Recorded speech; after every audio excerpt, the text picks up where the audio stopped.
Imagine you're standing at the peak of everything your civilization has ever built. Your palaces are full, your trade ships are crossing the sea, your armies are the most powerful in the known world, your scribes are writing on clay tablets, tracking grain shipments and diplomatic marriages and tax records with a sophistication that won't be matched again for centuries. Everything is working, and then, within the span of a few decades, it all just stops. Not one empire, not two. All of them. Around 1177 BC, something happened to the ancient world that historians are still arguing about today. The great palace civilizations of the Bronze Age Eastern Mediterranean didn't just decline, they collapsed, simultaneously, completely. Cities that had stood for generations were burned to the ground and never rebuilt. Writing systems that had been used for centuries vanished entirely. Trade networks that stretched from Egypt to Mesopotamia went silent. Populations plummeted, and an entire way of life that had been building for over 1,000 years simply ceased to exist. Now, 1177 BC is a date worth pausing on, because it's important to understand what it actually represents. It isn't the day everything ended. There was no single morning when every throne toppled and every palace burned at once. What 1177 BC marks is a particular moment, specifically the recorded arrival of a wave of mysterious invaders in Egypt that sits roughly in the middle of a catastrophe that unfolded across several decades. It's a symbolic anchor for historians, a fixed point in a story that is messier and stranger than any clean date can capture. Think of it less like a single explosion, and more like the year a long-crumbling building finally fell through its own floor. The civilizations caught in this collapse were not minor players. These were the superpowers of their age. Egypt then at the height of its imperial reach under the pharaohs of the New Kingdom, controlling vast territories and commanding the loyalty of kings across the region. The Hittite Empire, based in what is now Turkey, a military force so formidable that Egypt had signed a peace treaty with them rather than risk another war. Mycenaean Greece, a world of warrior kings whose legends would eventually filter down through Homer into stories we still tell today. The great city of Ugarit on the Syrian coast, one of the most cosmopolitan trading hubs the ancient world had ever seen. Cyprus, Canaan, and the palace centres of the Aegean, all woven into a single interconnected system of commerce, diplomacy, and mutual dependence. And here is what makes this collapse so genuinely extraordinary. These were not primitive societies caught off guard by a storm. They were sophisticated, organized, literate civilizations that had survived wars, famines, and regional crises before. Some of them had existed in recognizable form for centuries. The Egyptians had outlasted everything thrown at them for over 1,000 years. The Hittites had fought the largest chariot battle in history at Kadesh and kept right on going. These were resilient systems run by experienced administrators with resources and military power and established institutions. And yet, within a window of roughly 50 years, the entire network of Bronze Age power in the Eastern Mediterranean came apart. The Hittite Empire didn't just weaken, it disappeared. Mycenaean Greece didn't just decline. Its palace culture vanished so completely that the Greeks of later centuries had no memory of it, only myths. Ugarit burned and was never rebuilt. Dozens of other cities across the region show violent destruction layers in the archaeological record, all dating to this same narrow period. So what happened?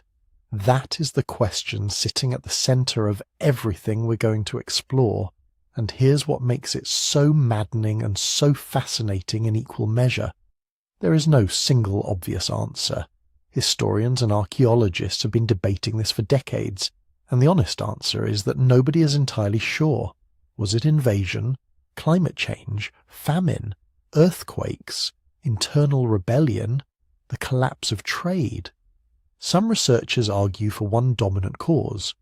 Others are convinced it was a perfect storm of interconnected disasters, a system so complex and so tightly wound that when enough things went wrong at once, the whole structure had no way to recover. The Bronze Age collapse stands as one of history's most compelling systemic breakdowns, precisely because it wasn't simple.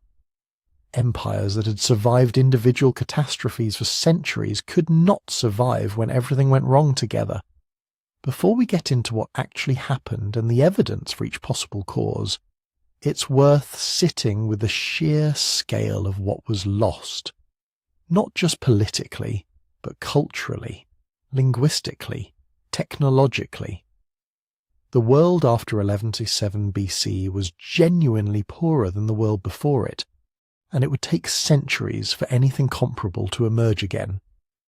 If you're listening to this right now, whether you're falling asleep, driving, working, or just trying to make sense of a world that sometimes feels like it's held together with very thin threads, I'd genuinely love to know where you are and what time it is there. Drop it in the comments. I read them. It's one of my favourite things. Midnight in Melbourne, afternoon in Mexico City, morning in Madrid, all of you, somehow, here at once. Because in a way, that global connection is exactly what we're about to watch shatter. To understand what was lost, you have to first understand what actually existed. And what existed in the Eastern Mediterranean around 1200 BC was something the world had never quite seen before and wouldn't see again for a very long time. Start with Egypt, because Egypt is where most people begin, and for good reason. The Egypt of the New Kingdom was not the Egypt of the pyramids, not the mysterious archaic state still figuring out how to be a civilization. This was Egypt in full maturity. Pharaohs like Ramesses II had commanded armies of tens of thousands, signed international peace treaties, and corresponded as equals with the great kings of the age. Egyptian scribes were managing a bureaucratic apparatus of staggering complexity, tracking everything from grain reserves to military deployments to the diplomatic marriages that cemented alliances across the region. The Nile made Egypt almost uniquely resilient. When the floods came right, the agricultural surplus was extraordinary. When they didn't, Egypt had the administrative machinery to redistribute resources in ways that smaller states simply couldn't. It was powerful, organized, literate, and ancient even by the standards of its own time. But Egypt, for all its reach, did not control the north. That was Hittite territory. The Hittite Empire, centered in Anatolia in what is now central Turkey, was perhaps the most underappreciated great power of the Bronze Age. For most of history's popular imagination, the Hittites have been footnotes, but the people who actually lived through this period knew better. The Hittites had fought Egypt to a standstill at the Battle of Kadesh around 1274 BC, one of the largest chariot engagements in ancient history, and instead of one side conquering the other, the two empires had signed what is sometimes considered the world's oldest surviving peace treaty. That treaty, copies of which survive in both Egyptian hieroglyphs and Hittite cuneiform, wasn't a surrender document. It was a negotiation between equals. The Hittites controlled the iron trade routes, dominated military technology in their region, and had built an empire extending from the Aegean coast deep into Syria. Their capital, Hattusa, was a fortified city of monumental architecture and sophisticated administration. Then there were the Mycenaeans. The Greeks of this period look almost nothing like the classical Greeks most people picture. No marble temples, no democratic assemblies, no philosophers. Mycenaean civilization was a world of fortified palace centres, warrior aristocracies, and linear beer counting tablets tracking sheep and cloth and bronze and military equipment. Mycenae, Tiryns, Pylos, Thebes, these were not city-states in the later Greek sense. They were palace economies, with redistributive systems that funneled agricultural and craft production through the palace and back out again. Their kings projected power through military strength and gift exchange. Their scribes were keeping meticulous records. Their traders were sailing across the Aegean and beyond. They were, in short, thoroughly Bronze Age in their organisation, which is both what made them impressive and what made them vulnerable. Across the eastern Mediterranean coast, you had a different kind of power. Not the territorial empires of Egypt and the Hittites, but something in some ways more sophisticated. Trading cities, and among them, Ugarit stands out. Ugarit, on the Syrian coast roughly where modern Latakia sits today, was the kind of place that shouldn't have been possible. A city where merchants from Egypt, Anatolia, Cyprus, the Aegean, and Mesopotamia all operated simultaneously. Where multiple writing systems were in use, where warehouses held goods from dozens of different cultures, where the diplomatic and commercial correspondence of the age passed through like blood through a heart. Ugarit had developed its own alphabetic writing system, one of the earliest true alphabets in human history, to handle the sheer multilingual complexity of daily commerce. It was a city built entirely on interconnection, and that would matter enormously when the connection started breaking.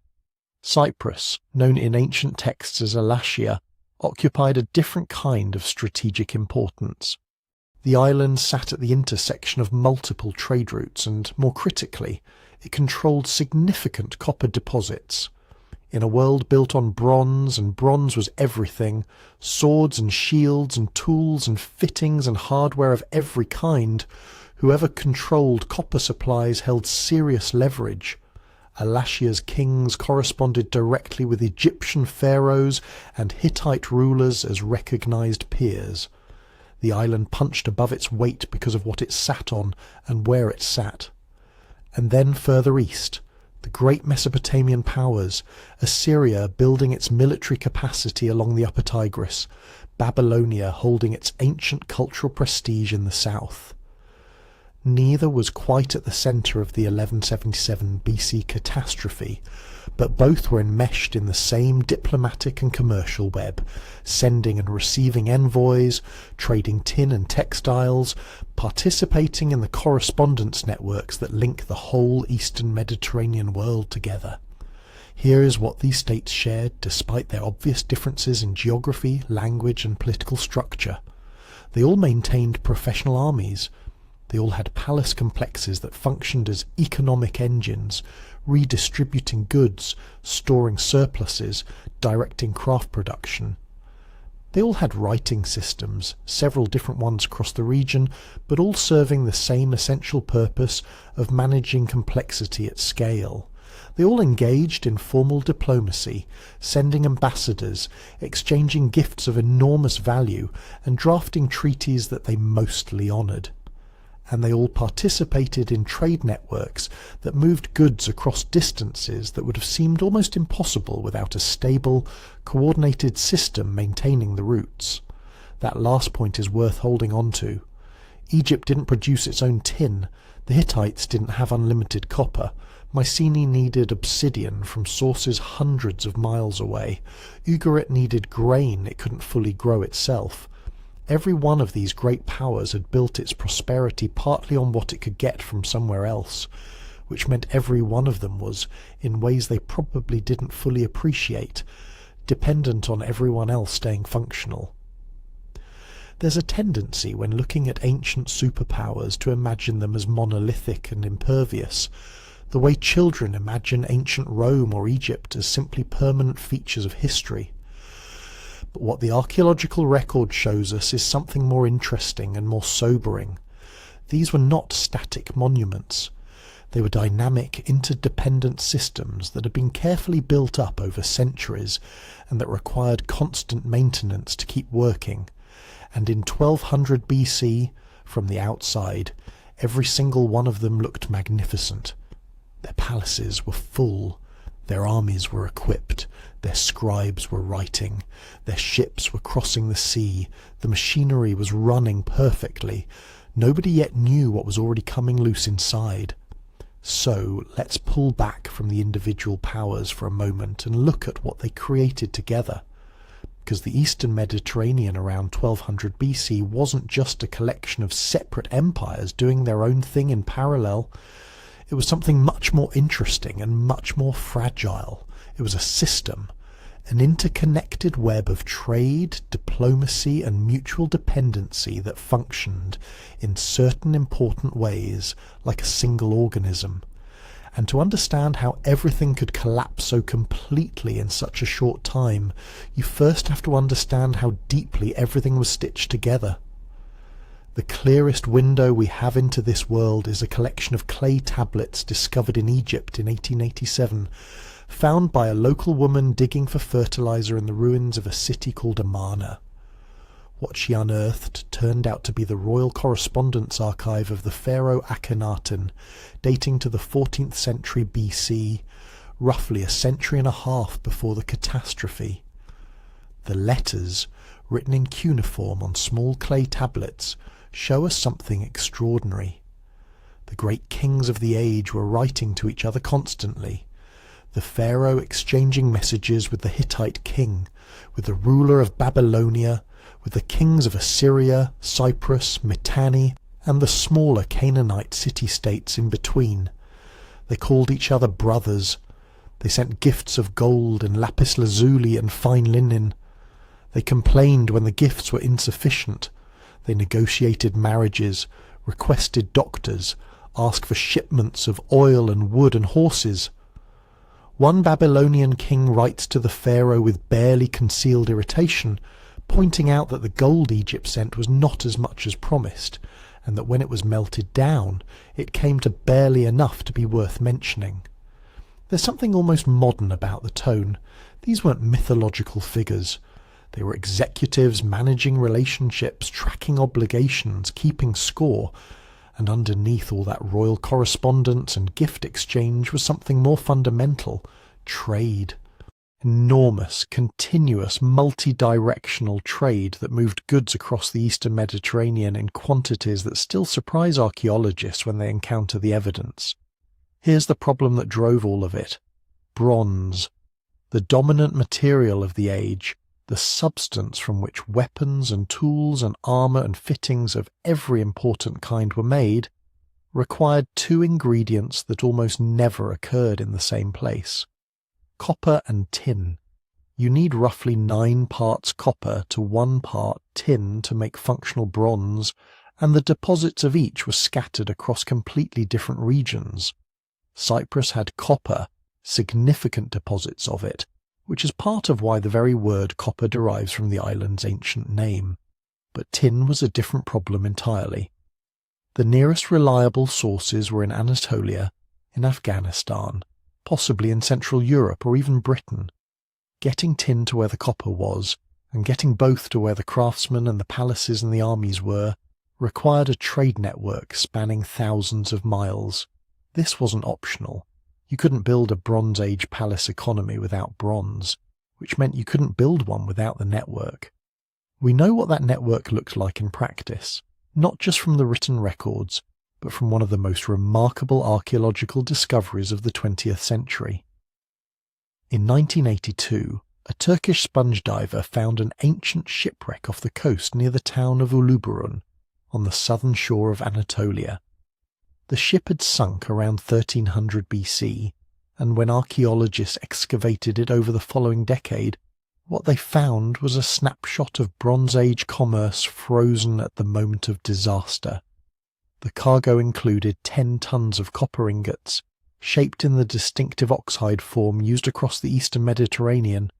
It included a ton of tin ingots, ebony logs from Africa, glass ingots from Egypt and Mesopotamia, terebinth resin, probably used for perfume and ritual, jars of olives and pomegranates, swords, daggers, and arrowheads, merchant balance weights conforming to standards from multiple different cultures, suggesting the ship was designed to do business in several different ports under several different systems.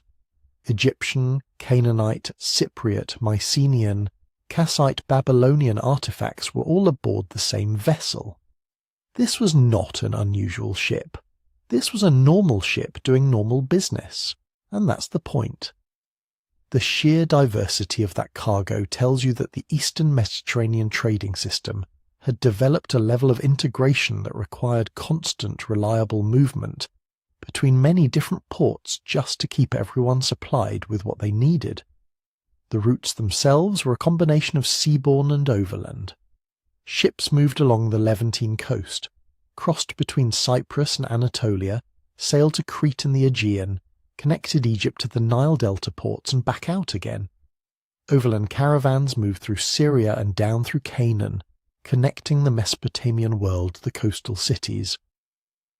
Ugarit sat at one of the key junctions where these systems met, which is why it was simultaneously a diplomatic hub, a manufacturing centre, and a storage depot for goods in transit. Merchants from a dozen different cultures maintained permanent presences there. Correspondents found at Ugarit mentioned ships from Mycenae, from Alashiya, from Egypt, arriving and departing in organised sequences. What moved through this system wasn't just raw materials. Grain moved because some regions produced surpluses that others desperately needed. Manufactured goods moved, finished textiles, carved ivory, worked metal. Luxury items moved in quantities that tell you something important about the social function of long-distance trade at this level. The cedar of Lebanon, the purple dye produced from murex shells along the Phoenician coast, fine glasswork, Egyptian faience, all of this circulated as markers of status, as diplomatic gifts, as the physical embodiment of political relationships. When a Hittite king sent gold vessels to an Egyptian pharaoh, and the pharaoh sent back grain, they weren't just trading objects, they were maintaining a relationship. They were demonstrating that the system was working. Ideas moved through the network too.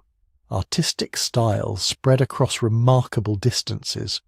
Writing systems influenced each other.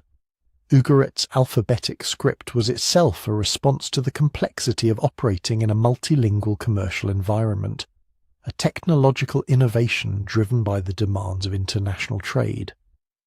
Architectural techniques, medical knowledge, literary traditions, even religious concepts all travelled along the same routes that carried copper and tin and grain. And this is where you start to see the double edge of everything that had been built. The same interdependence that made these societies wealthy made them structurally dependent on conditions they couldn't fully control. Egypt could feed itself mostly, but it couldn't arm its armies without metal from elsewhere. The Hittites controlled important resources but needed the trade routes through Syria to move them. Mycenaean palaces were managing redistribution economies that required continuous input from outside. Ugarit existed entirely because of the network. Take away the network and Ugarit had no reason to exist at all. Specialized economies are efficient in a way that generalist economies aren't.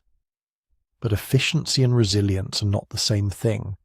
When everything is optimized around interconnection, any serious disruption to that interconnection doesn't just cause inconvenience. It causes cascading failures that move faster than any single actor can respond to. The Bronze Age world of 1200 BC had been so successful for so long that it had optimized itself into a kind of elegant fragility. Every palace was running on imports. Every army was dependent on materials that originated hundreds of miles away. Every harvest surplus was calibrated against the assumption that the ships would keep coming. The ships had always kept coming. There was no particular reason to assume they ever wouldn't. But somewhere in the decades before 1177, something started pulling at the threads. And a world that complex, a world that interdependent, doesn't unravel slowly. When it goes all at once. If you zoom in from the glittering surface of that trade network, what you find at the core of almost every major power in this world is the same basic machine. A palace. Not just a royal residence with some fancy columns and a throne room. In the late Bronze Age, the palace was the engine that ran the state. It was the granary, the bank, the tax office, the arsenal, the archive, the court, and the planning department all rolled into one giant stone and mud brick management centre. When we say palace economy, what we really mean is that almost everything that mattered flowed through that building. Grain from the countryside came in as tax or tribute. Herds of animals were counted and recorded in palace inventories. Bronze ingots, raw wool, timber, oil, wine, and manufactured goods all passed through storerooms under royal control. The king and his officials then decided what went back out. How much grain to issue to soldiers, how much oil to allocate to temple rituals, how much bronze to send to a workshop to be turned into spearheads, how much surplus to ship off as export or to send as gifts to another king. On Crete and mainland Greece, at places like Knossos and Pylos, we can see this system in almost obsessive detail because of the thousands of linear B tablets they left behind.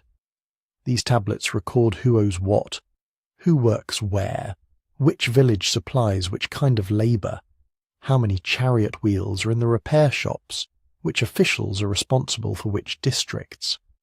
In Hittite, Anatolia, and in Ugarit on the Syrian coast, cuneiform tablets reveal a similar logic. Long lists of rations issued to workers, inventories of weaponry, memoranda about grain shipments and tax arrears. In a modern economy, we're used to the idea of markets making a lot of basic decisions, prices shifting, merchants buying and selling, individual households planning their own production. In a palace economy, many of those decisions were centralized. The palace was the main buyer, the main seller, and the main employer. It organized massive labor projects, irrigation canals, city walls, temples, roads, and of course the palace itself. Farmers might technically own their plots, or they might work temple or royal land, but in either case, a substantial portion of their production was pulled into the palace system as tax. Tax in this world usually meant stuff, not coins, bushels of barley, jars of oil, flocks of sheep. To make that work at scale, you needed two things: storage and information. The storage part is archaeologically obvious. At sites from Mycenae to Megiddo, excavations have uncovered huge magazines, rows of long narrow rooms packed with pithoi, enormous storage jars that could hold hundreds of litres each. Some palaces had entire wings that were essentially giant pantries, designed to accumulate and then slowly release food and goods over the year. In good harvests, these stores could smooth out shortages.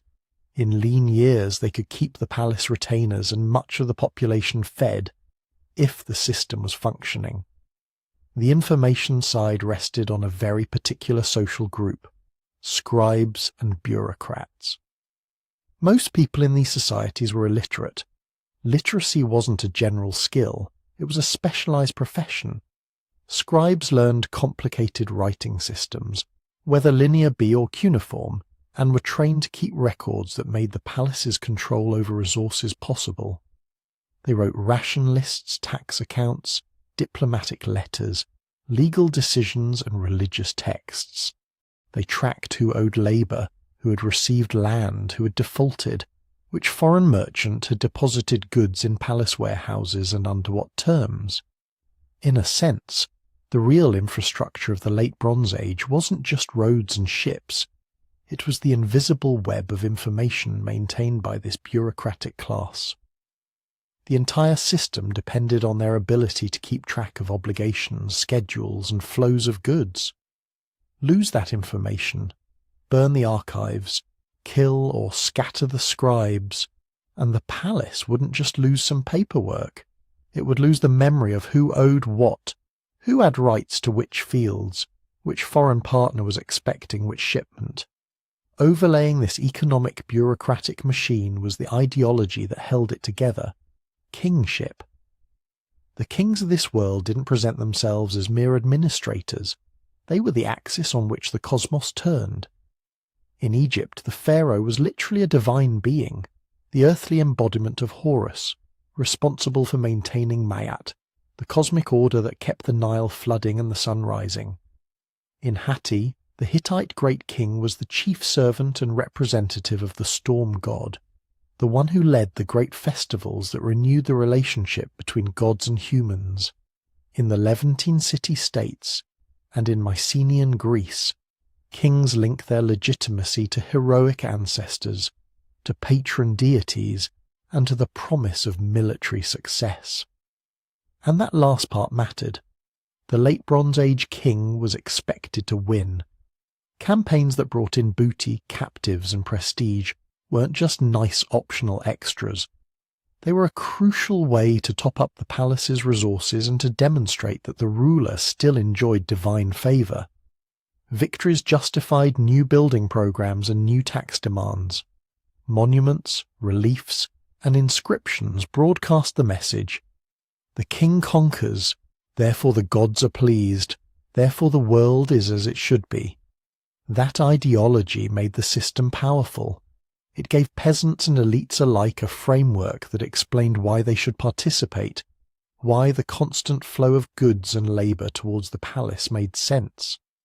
But it also created a peculiar kind of brittleness, because when your entire economy is routed through a small number of monumental buildings managed by a narrow elite, legitimated by a single person's claim to divine-backed success, you've built something that can work extremely well under stable conditions, and can fail catastrophically when conditions change. In good years, the palace could behave almost like a benevolent giant. It could store surplus grain and release it in times of local shortage. It could reassign labour where it was most needed. Its diplomatic marriages and gift exchanges could secure trade routes, ensuring a steady supply of metal and luxury goods. Specialized workshops under palace supervision could standardize production of weapons, chariots, textiles, and administrative tools, making the army effective and the bureaucracy efficient. But specialization and centralization come with hidden trade-offs. When farmers grow exactly the crops that fit into palace ration systems, when craftsmen are tied to palace workshops making highly specific goods for palace-led trade, when local elites derive their status and wealth from their positions in the royal bureaucracy, their ability to improvise outside that framework shrinks. If the palace stops working properly, if a war cuts off key trade routes, if a run of bad harvests empties the granaries, if an earthquake cracks the storerooms and topples the archives, there isn't much redundancy. The people who know how to manage large-scale storage and redistribution are palace officials. The people who know the long-distance trade contacts are royal merchants. The people who can organize large labour projects are the king and his agents. Remove them, and what's left is a populace that knows how to farm, herd, and craft, but not necessarily how to plug those skills into a new system overnight. Complexity had been an advantage. These states could coordinate vast territories, intricate trade, and intensive agriculture. They could mobilize thousands of workers to build temples, dig canals, and march in armies. They could maintain long-distance diplomatic networks that kept the bronze flowing, and the peace, mostly, intact. But complexity also meant that every part of the system depended on every other part. The scribes needed the palace needed the trade needed staple ports and safe roads, the kings needed victories and predictable gods. When disruption finally came, it didn't just hit one node, it sent shockwaves through an entire architecture of dependence, and that's the crucial background to keep in mind as we move forward. Because when the first real strains began to appear, failed harvests, refugee movements, raids, perhaps early earthquakes, the question wasn't simply, can this kingdom survive a bad year? It was, can a machine this centralized, this specialized, this ideologically rigid, adapt at all? Soon we start to see the answer in the historical record, not as a neat narrative, but as scattered signs of stress that, in hindsight, feel almost like the first cracks in a dam. Those first cracks don't look, at a glance, like the end of the world. They look like a letter from a worried vassal king, complaining that he can't get enough grain from his neighbours, a shipment of copper that arrives late, or smaller than expected, a frontier town fortified in a hurry, a palace archive that, when archaeologists uncover it centuries later, turns out to be full of appeals, warnings, and excuses. If you read the surviving correspondence from the century or so before 1177 BC, especially the archives from places like Ugarit and the Egyptian city of Amarna, you start to notice a change in tone. Earlier letters in this international system are full of elaborate greetings, gift exchanges and mutual flattery, brother to brother, equal to equal, gold for lapis, horses for chariots, brides for princes. But as time goes on, the pretty phrases are increasingly wrapped around palpable anxiety. From Ugarit on the Syrian coast, we have letters where the king complains about pirate raids and demands military assistance from his Hittite overlord. Others talk about grain shortages so severe that he is begging for barley from abroad. In Egypt, later New Kingdom texts begin hinting at internal unrest, at workmen not being paid on time, at local officials struggling to keep up with ration obligations. None of these individual problems on their own would doom a civilization. Raids happened, drought years happened, local rebellions happened. The difference now is how often they show up and how tightly they seem to cluster. You also see alliances shifting in ways that suggest underlying instability. The Hittite Empire, which had once projected power deep into Syria, starts to look overstretched. Vassal states like Amurru and Ugarit are caught between Hittite demands and Egyptian interests, and their kings play a dangerous game of double allegiance, promising loyalty in multiple directions.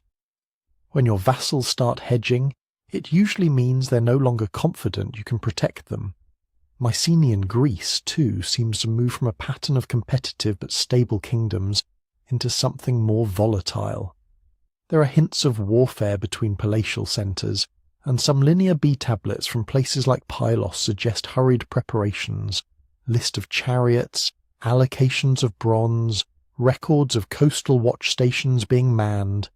It reads less like routine administration and more like a state bracing for impact from an enemy it can't quite define. Underneath the political manoeuvring lies a deeper problem. Resources. Bronze, the metal that gave the age its name, depends on copper and tin. Copper was relatively abundant around Cyprus and parts of Anatolia. Tin was not. It had to move through long-distance trade routes from places as far away as central Anatolia, the Caucasus, or beyond. Any disruption along those lines, war, piracy, the collapse of a key intermediary kingdom, could choke the supply. Archaeologically, we start to see indications that those trade routes were under stress. Some regions show a decline in imported luxury goods. Ceramics that once moved freely across the eastern Mediterranean become less common in certain ports. At Ugarit, the very place that had been a bustling clearinghouse between inland Syria, Anatolia and the sea, there are signs in the last decades of life of hurried fortification and uneven economic activity. The texts echo this. Letters complain that promised shipments of copper, of grain, of manufactured goods have not arrived. Correspondents blame bad weather, bandits, political trouble. In isolation, these excuses are mundane, but taken together, they form a pattern of a network that's no longer running smoothly. And remember how centralized these economies were. When a few merchant ships vanish in a modern market system, other traders can, in theory, step in and fill the gap. In a palace-directed economy, where a limited number of official channels handle most of the long-distance trade, losing one or two crucial routes can hit far harder. We also start to see social and political tension bubbling up from below. In Egypt, workmen at the royal necropolis at Deir el-Medina go on strike, one of the earliest recorded labour strikes in history, because their rations are late. That doesn't happen in a system that's humming along. It happens when the normally invisible mechanism of collection and redistribution is misfiring often enough that the people closest to the centre feel it. In Canaan and Syria, some cities show destruction layers and rebuilding phases decades before 1177 BC. These are not yet the final burning horizons that mark permanent abandonment, but they suggest local conflicts, perhaps civil wars, perhaps clashes between pro-Egyptian and pro-Hittite factions, or between palace elites and discontented populations. The geopolitical chessboard is being rearranged, sometimes violently. Crucially, the strain is not uniform. Egypt manages to hold on longer than most. Its core along the Nile remains agriculturally productive, buffered by the relative predictability of the river's floods. The state continues to mount major campaigns and build monuments well into the 12th century BC, even as neighbours falter.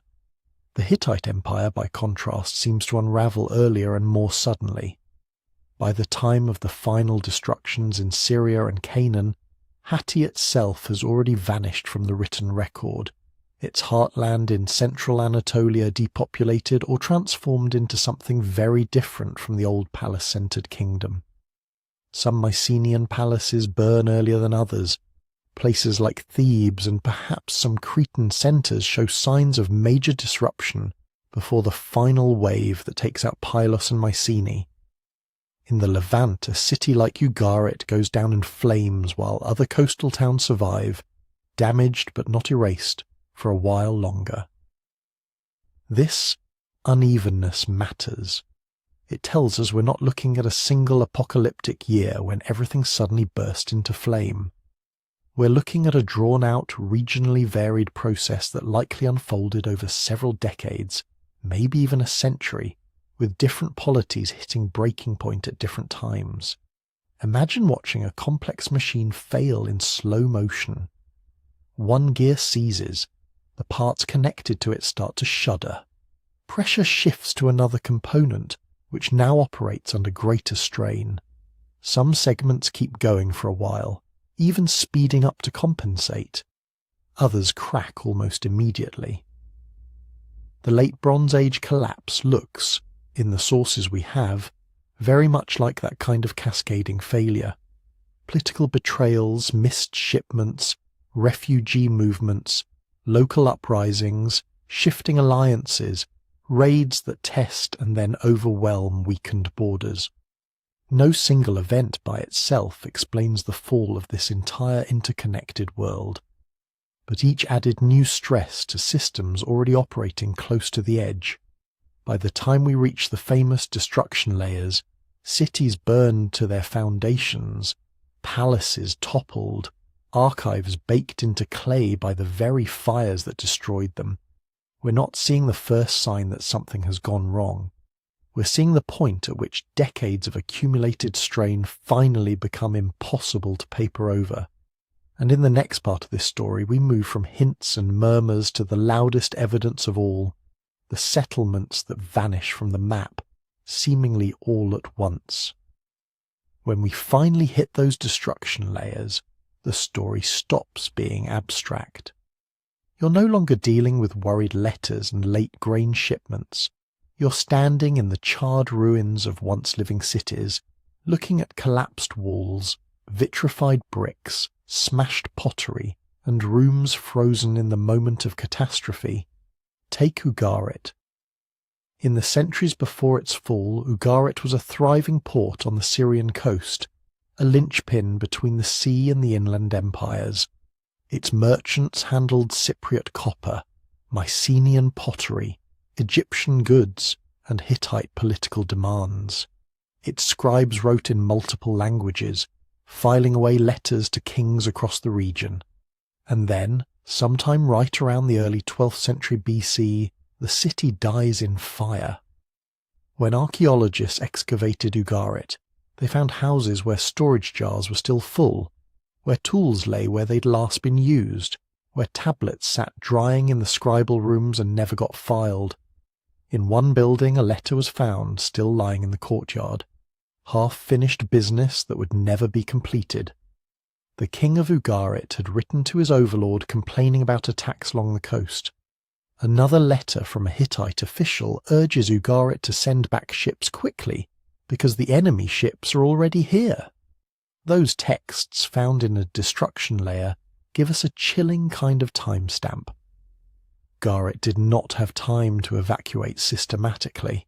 People didn't pack up and move. The end was sudden. The city itself tells the rest of the story. Thick ash, collapsed roofs, buildings burned so hot that clay tablets were accidentally fired into permanent durability, preserving the very bureaucracy that had failed to save the city. After that horizon of destruction, Ugarit is abandoned, not rebuilt smaller, not reoccupied as a humble village, just gone. Now shift northwest into the Anatolian plateau to Hattusa, the capital of the Hittite Empire. Hattusa had been one of the great power centres of the Late Bronze Age, a place of monumental gates, massive fortification walls, and royal archives thousands of tablets deep. For centuries Hittite kings ruled from here, sending armies into Syria, negotiating with Egypt and managing a web of vassals. By the time we look for Hattusa in the early 12th century BC, the empire is gone. The city is burned, its palaces destroyed, its temples abandoned. The royal archives stop. The name Hatti disappears from the international correspondence. Later, peoples move into central Anatolia, but they don't rebuild the old capital in the same way. Whatever political, religious and economic system had held the Hittite world together is broken. There is a destruction layer at Hattusa. Yes, but the picture there is murkier than at Ugarit. The burn is real. Buildings collapse. Some parts of the city show clear signs of violence and fire. But the sequence of events, was there internal rebellion first? An economic decline that led to abandonment with later burning, or an external assault on a weakening centre, remains debated. Archaeology gives us the endpoint, but not always the plot. And then there is Mycenaean Greece. Here, instead of one city flashing out of existence, we're looking at an entire landscape gradually filling with ruins. Across the Greek mainland and some Aegean islands, the palatial centres that had dominated the Late Bronze Age go down in overlapping waves. Mycenae, Tiryns, Pylos, Thebes and others show destruction horizons dated roughly between about 1200 and 1150 BC. The exact sequence varies by site, but the pattern is hard to miss. Palaces burned, storerooms charred, administrative tablets baked by fire. At Pylos in the southwestern Peloponnese, the palace was destroyed in a single intense conflagration. Before the flames consumed it, scribes hastily recorded lists of men, chariots, and coast watchers. Some tablets mention watchers along the coast being stationed, ships being called up. Then fire. The Linear B tablets, normally sun-dried and fragile, are fired in the blaze and survive to be dug up 3,000 years later. At Mycenae itself, fortifications are strengthened shortly before a major destruction. New walls go up, passages are cut, water access is secured against siege. Someone expected trouble. Trouble came. The upper citadel is burned. Objects are broken. The palace stops functioning. Mycenae is not entirely abandoned afterward. The site sees some kind of reduced occupation, but the complex palatial system that ran the surrounding region ends. The same story plays out with local variations across much of the Mycenaean world. A few places show evidence of rebuilding on a smaller scale after their initial destruction. Others are simply left in ruins. Over a century or so, the dense network of palace economies that characterize Mycenaean Greece unravels. And here is where we hit the limits of the ground itself. Burn layers can tell us that a settlement ended violently.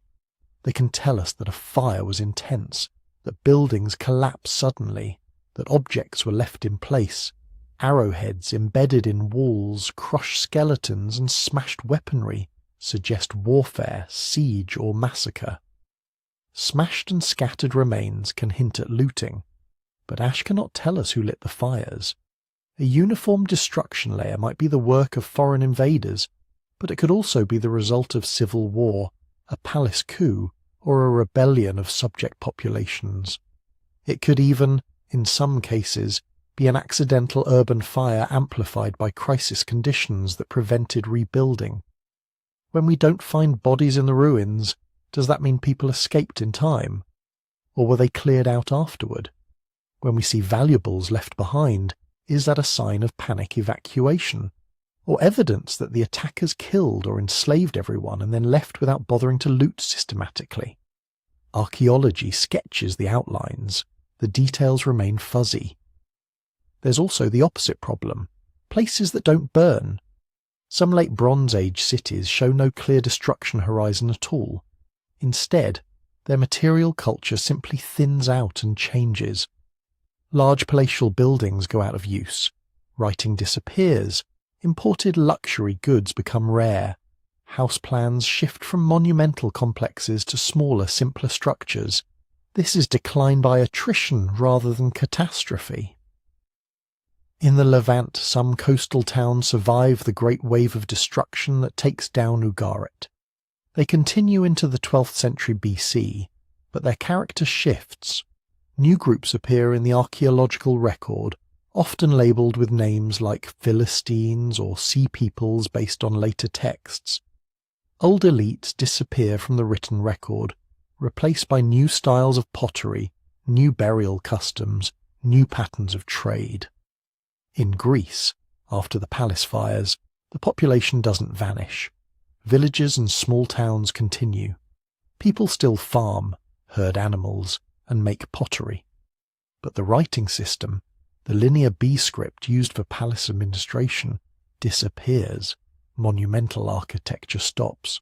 Long-distance trade contracts sharply. What had been a literate centralized palace society becomes a landscape of smaller, more local communities. In Anatolia, the Hittite capital falls, but Neo-Hittite states appear later in southeastern Anatolia and northern Syria. Smaller kingdoms with Hittite-style names, gods and art, operating in a very different political environment. They are heirs, not direct continuations of the old empire. So when we talk about collapse, we're not talking about an extinction event where populations suddenly vanish from the map. We're talking about the breakdown of particular political and economic forms. Palaces, scribal bureaucracies, centralized redistributive economies, long-distance diplomatic networks. On the ground, that feels very different depending on where you stand. If you were a scribe in Ugarit, the collapse was your city turning into a bonfire, your tablets baking in the heat, your world ending in a few terrifying hours. If you were a peasant farmer in an inland village, it might have felt like years of mounting hardship. Fewer imported tools, less reliable protection from raiders, a tax collector who stops coming because the palace that paid him has burned down. You might not even know that something called the Hittite Empire existed. You'd just know that the people who used to demand grain and offer security no longer showed up. If you were part of a mobile group on the fringes, pastoralists, raiders, or displaced refugees, the collapse might have looked like opportunity. Frontiers softening, rich cities suddenly undefended, land and resources up for grabs. This is why the archaeological record is so uneven. Some places end in smoke and rubble. Others fade quietly into a poorer, simpler existence. Still others emerge or grow amid the wreckage. What ties them together is not a single identical fate, but a shared sense that the old order was melting. The great stone palaces, the archives of baked clay, the international routes that once stitched this world into a coherent system, those are the things that burned. and as they disappeared, new powers and new patterns began to move into the vacuum. One of the places where we can watch that transition most clearly is Egypt, standing at the edge of the storm, still powerful enough to fight back. And in the reign of one pharaoh in particular, the chaos of this age comes crashing down in the form of armies on the shore. Egypt enters this story with something the other kingdoms mostly do not leave us, its own version of events, carved in stone and meant to last forever. While Ogarit and Hattusa vanish into ashen silence, Egypt keeps talking. Its temples and tombs are covered with inscriptions, boasting, praying, accounting. And in the middle of the turmoil around 1177 BC, one ruler in particular decides to set the record straight. From his point of view, Ramesses III. He rules a century and a bit after the famous Ramesses II, but he lives in a very different world. The international order that Ramesses II had navigated with treaties and chariot battles is breaking apart. By Ramesses III's time, the Hittite Empire is crumbling. Cities along the Levantine coast are under attack, and strange new peoples are on the move. Egypt is not immune to any of this, but unlike so many of its neighbours, it survives. Barely. We know that in large part because Ramesses III tells us he saved it. On the walls of his mortuary temple at Medinet Habu, on the west bank of Thebes, you can still read his version of the crisis. Huge scenes show ships locked in combat, archers firing from Egyptian vessels, enemy warriors tumbling into the water, foreign chariots smashed on land. Long hieroglyphic texts run alongside, explaining, again from the royal perspective, what happened. These texts are where the sea peoples become famous. Ramesses III describes foreign countries in the north collapsing. He names groups like the Peliset, the Shurden, the Shekelesh, the Denyen, and others. Later scholars will associate some of these with the Philistines of the Bible, with pirate groups, with migrants, with mercenaries. But in the inscription they are all part of a larger picture. A confederation of peoples moving by land and sea, bringing their families, their cattle, their possessions, looking less like a single invading army, and more like waves of displaced populations and their war bands. Ramesses claims that these groups did not just raid Egypt's borders. According to him, they had already overturned the great powers of the north. No land could stand before them, he declares. Their league was Peliset, Jekka, Shekelesh, Denyen and Weshesh, lands united. They allegedly destroyed Hatti, devastated Cyprus, ravaged Amur in Syria, and then turned south toward Egypt, hoping to settle there. If you take the inscription at face value, the story is simple. The north is in flames. A massive horde of seaborne and landborne peoples sweeps through the eastern Mediterranean, leaving only ruin. Egypt stands alone, the last intact great power, and Ramesses III steps up as the heroic defender of civilization, crushing the invaders by land and sea and turning their attempted invasion into a slaughter. The problem is, royal inscriptions are not neutral news reports. They are propaganda. They exaggerate, compress, and spin events to make the king look invincible. They rarely admit defeat, and if something goes wrong, it's usually blamed on treacherous officials or impious enemies, never on the pharaoh himself. They smooth out the messy reality of complex migrations, long-term pressures, and local conflicts into a single dramatic storyline. Chaos threatens. The king restores order. So historians read Medinet Habu very carefully. The scenes of naval battle, for instance, are some of the most detailed ancient depictions of ship-to-ship combat we have. They show enemy ships with high prow and stern, feathered or horned helmets, round shields and short swords. These visual details probably do reflect real equipment and tactics, but the exact scale of the victory, the numbers involved, and the claim that no land could stand before them are far harder to verify. Outside Egypt, we do see a trail of destruction and transformation, that lines up roughly with the story Ramesses tells. Hittite power collapses. Cities like Ugarit burn. Cyprus suffers major upheaval. New cultural groups appear along the Levantine coast. So the inscription isn't inventing crisis out of thin air. What's unclear is causation and sequence. Were the sea peoples the prime movers, destroying empires and then being stopped at Egypt's frontier? Or were they themselves refugees from earlier collapses, people displaced by drought, famine, internal revolts, or failing palace economies, who turned to raiding and resettlement because the old systems had already failed them? The Medinet Habu texts don't answer that. They don't need to. Their job is to make Ramesses III look like the hinge on which history turns. They tell us he met the enemy twice, once on land, once at sea. On land, he claims to have ambushed the invading groups in the eastern delta, filling the ground with their bodies, capturing many alive and settling some as prisoners or subject peoples.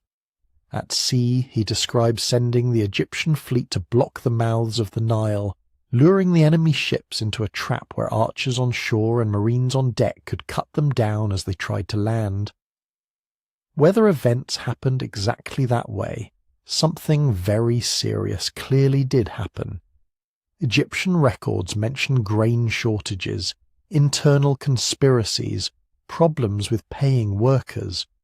The great temple at Medinet Habu itself, with its enormous walls and fortress-like layout, looks more like a fortified palace than just a memorial. Egypt was bracing for a world on fire, and yet, unlike Ugarit or Hattusa, it doesn't vanish. The 12th century BC in Egypt is not a blank. Temples keep operating. Bureaucrats keep writing. The king list continues. There is disruption, yes, but not total collapse. In the traditional narrative, Ramesses III saves Egypt from the fate of its neighbours. But survival comes with a price.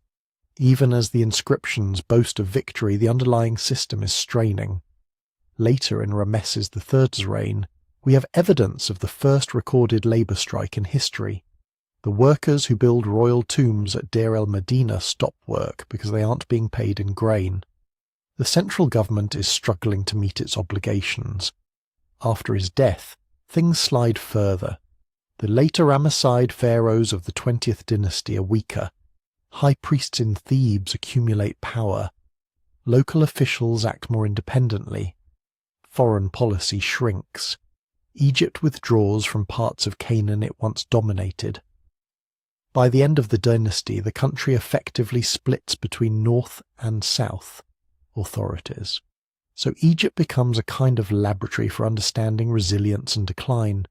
It doesn't burn down in a single catastrophic event. It fights off major external threats. It keeps its language, its temples, its royal ideology. For someone living along the Nile, the collapse of the wider Bronze Age world might feel like a storm that raged all around but never quite breached the core. But the storm leaves cracks in the foundations. Egypt's victory inscriptions at Medinet Habu are, in a way, monuments to both. On the surface, they celebrate triumph over foreign enemies. Beneath, for anyone reading between the lines and comparing them to the wider archaeological record, they reveal an Egypt that has passed its peak, winning battles while losing the long war against structural weakness. And one of the biggest questions those inscriptions raise is, who exactly were these people Egypt fought so desperately on its shores? Were they pirates, refugees, mercenaries, or the vanguard of deeper transformations sweeping the region? To answer that, we have to step away from Ramesses' carved boasts and look more closely at the shadowy coalition he calls the peoples of the sea. When modern historians talk about the sea peoples, it can sound like we're talking about a single nation. One coherent people with a shared language, a shared homeland, a shared flag fluttering over a fleet of identical ships. That picture is almost certainly wrong. Sea peoples is our label, not theirs. It's a modern umbrella term wrapped around a tangle of names, enemies, allies, and guesswork. The Egyptians never use one neat phrase that translates to sea peoples the way we say it. They talk instead about peoples of the sea, northerners in their isles, those who come from the midst of the sea. Plural, vague, flexible. Under that loose description, the inscriptions at Medinet Habu and other Egyptian texts list specific groups: Peleset, Jekka, Shekelesh, Denien, Weshesh.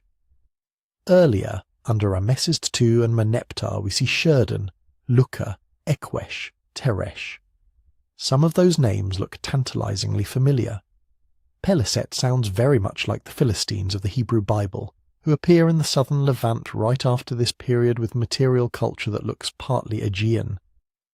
Luka is often linked to Lycia in southwestern Anatolia. Sherden might be connected to Sardinia. Denien has been compared to the Danans of Homeric tradition, or to a group mentioned in later Assyrian texts. None of these identifications is universally accepted, but they give you a sense of what we're dealing with. A scatter of clues suggesting links around the Aegean, Anatolia, Cyprus, and the central Mediterranean. The Egyptians are not writing an ethnographic handbook.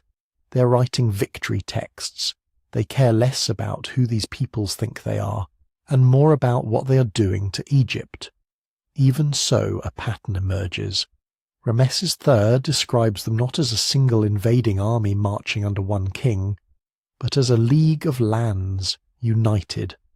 The texts emphasize that they come with their families, their wagons, their cattle. They are not just raiding, they are moving. This is one reason many scholars today hesitate to call them simply invaders. The picture looks more like mixed columns of migrants and fighters, a blend of refugees, war bands, and opportunistic raiders, flowing through a landscape where central authority is failing. Some researchers see in them the shock troops of collapse, bands of seaborne raiders and mercenaries, hardened by years of warfare on the fringes of empire, who sense weakness and strike.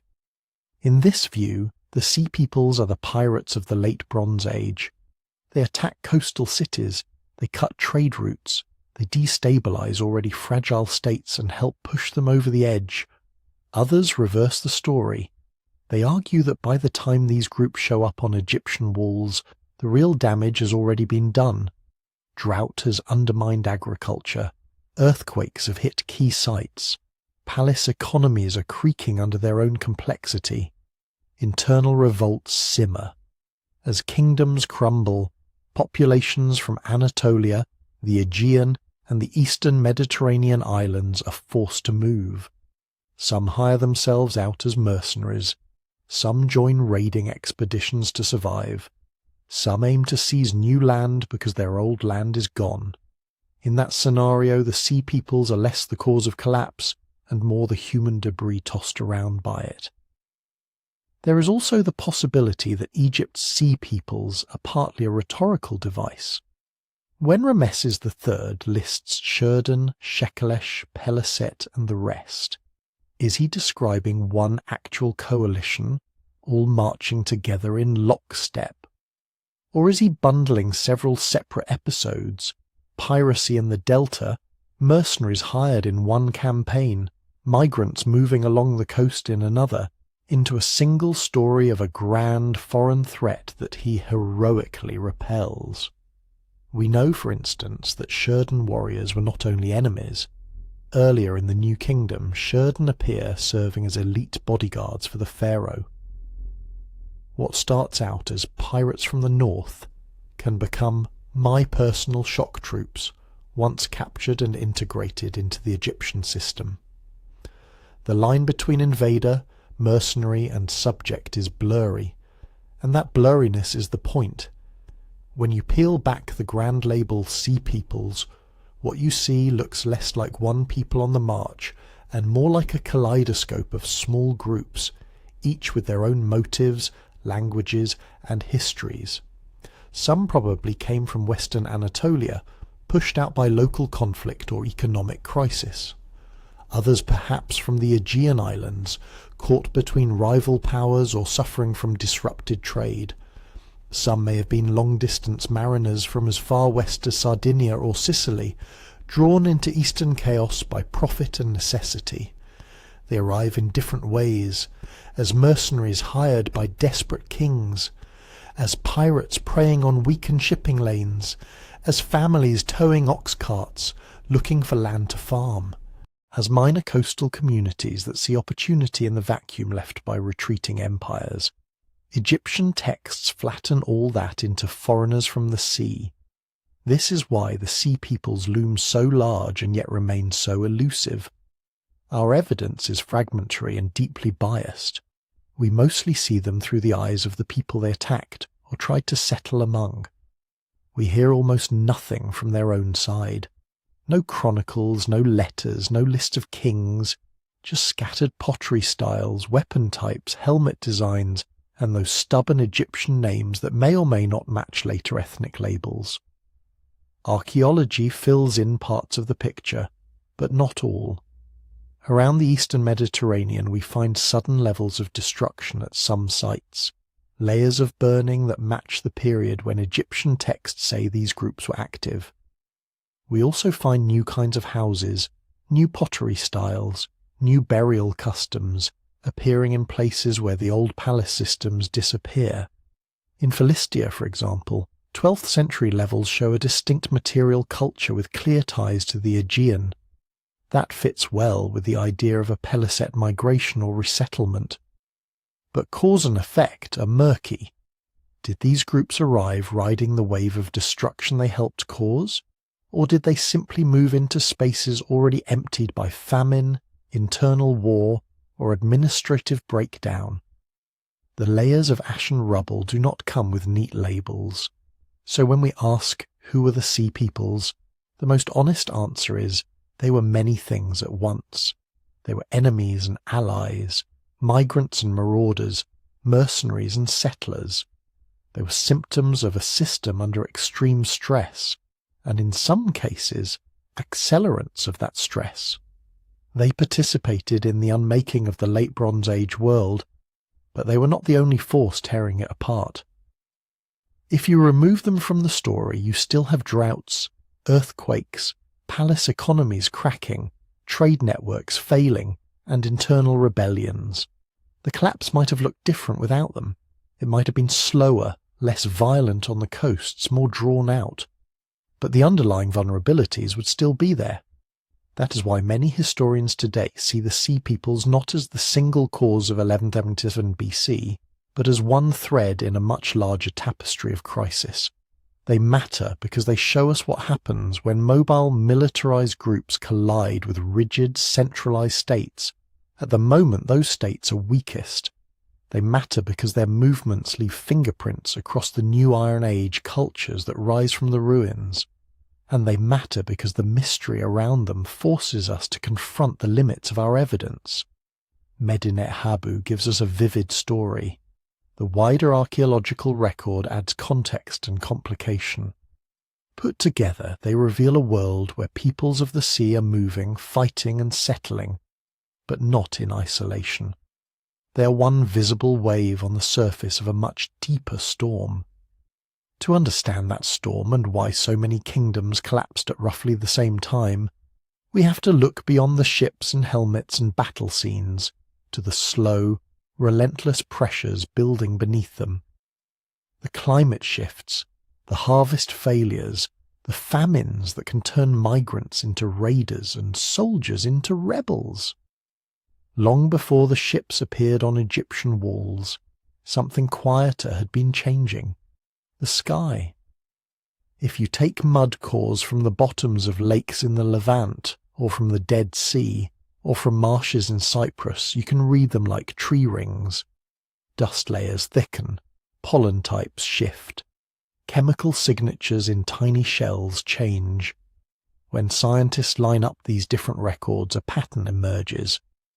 Around the late 13th and early 12th centuries BC, the eastern Mediterranean seems to have entered a period of prolonged climate instability, with strong evidence for serious drought in some regions. At Tel Megiddo and other sites in Israel and Lebanon, pollen studies show a decline in olive and other tree crops and a rise in hardy steppe plants that thrive in drier conditions. In the Dead Sea Basin, lake levels drop.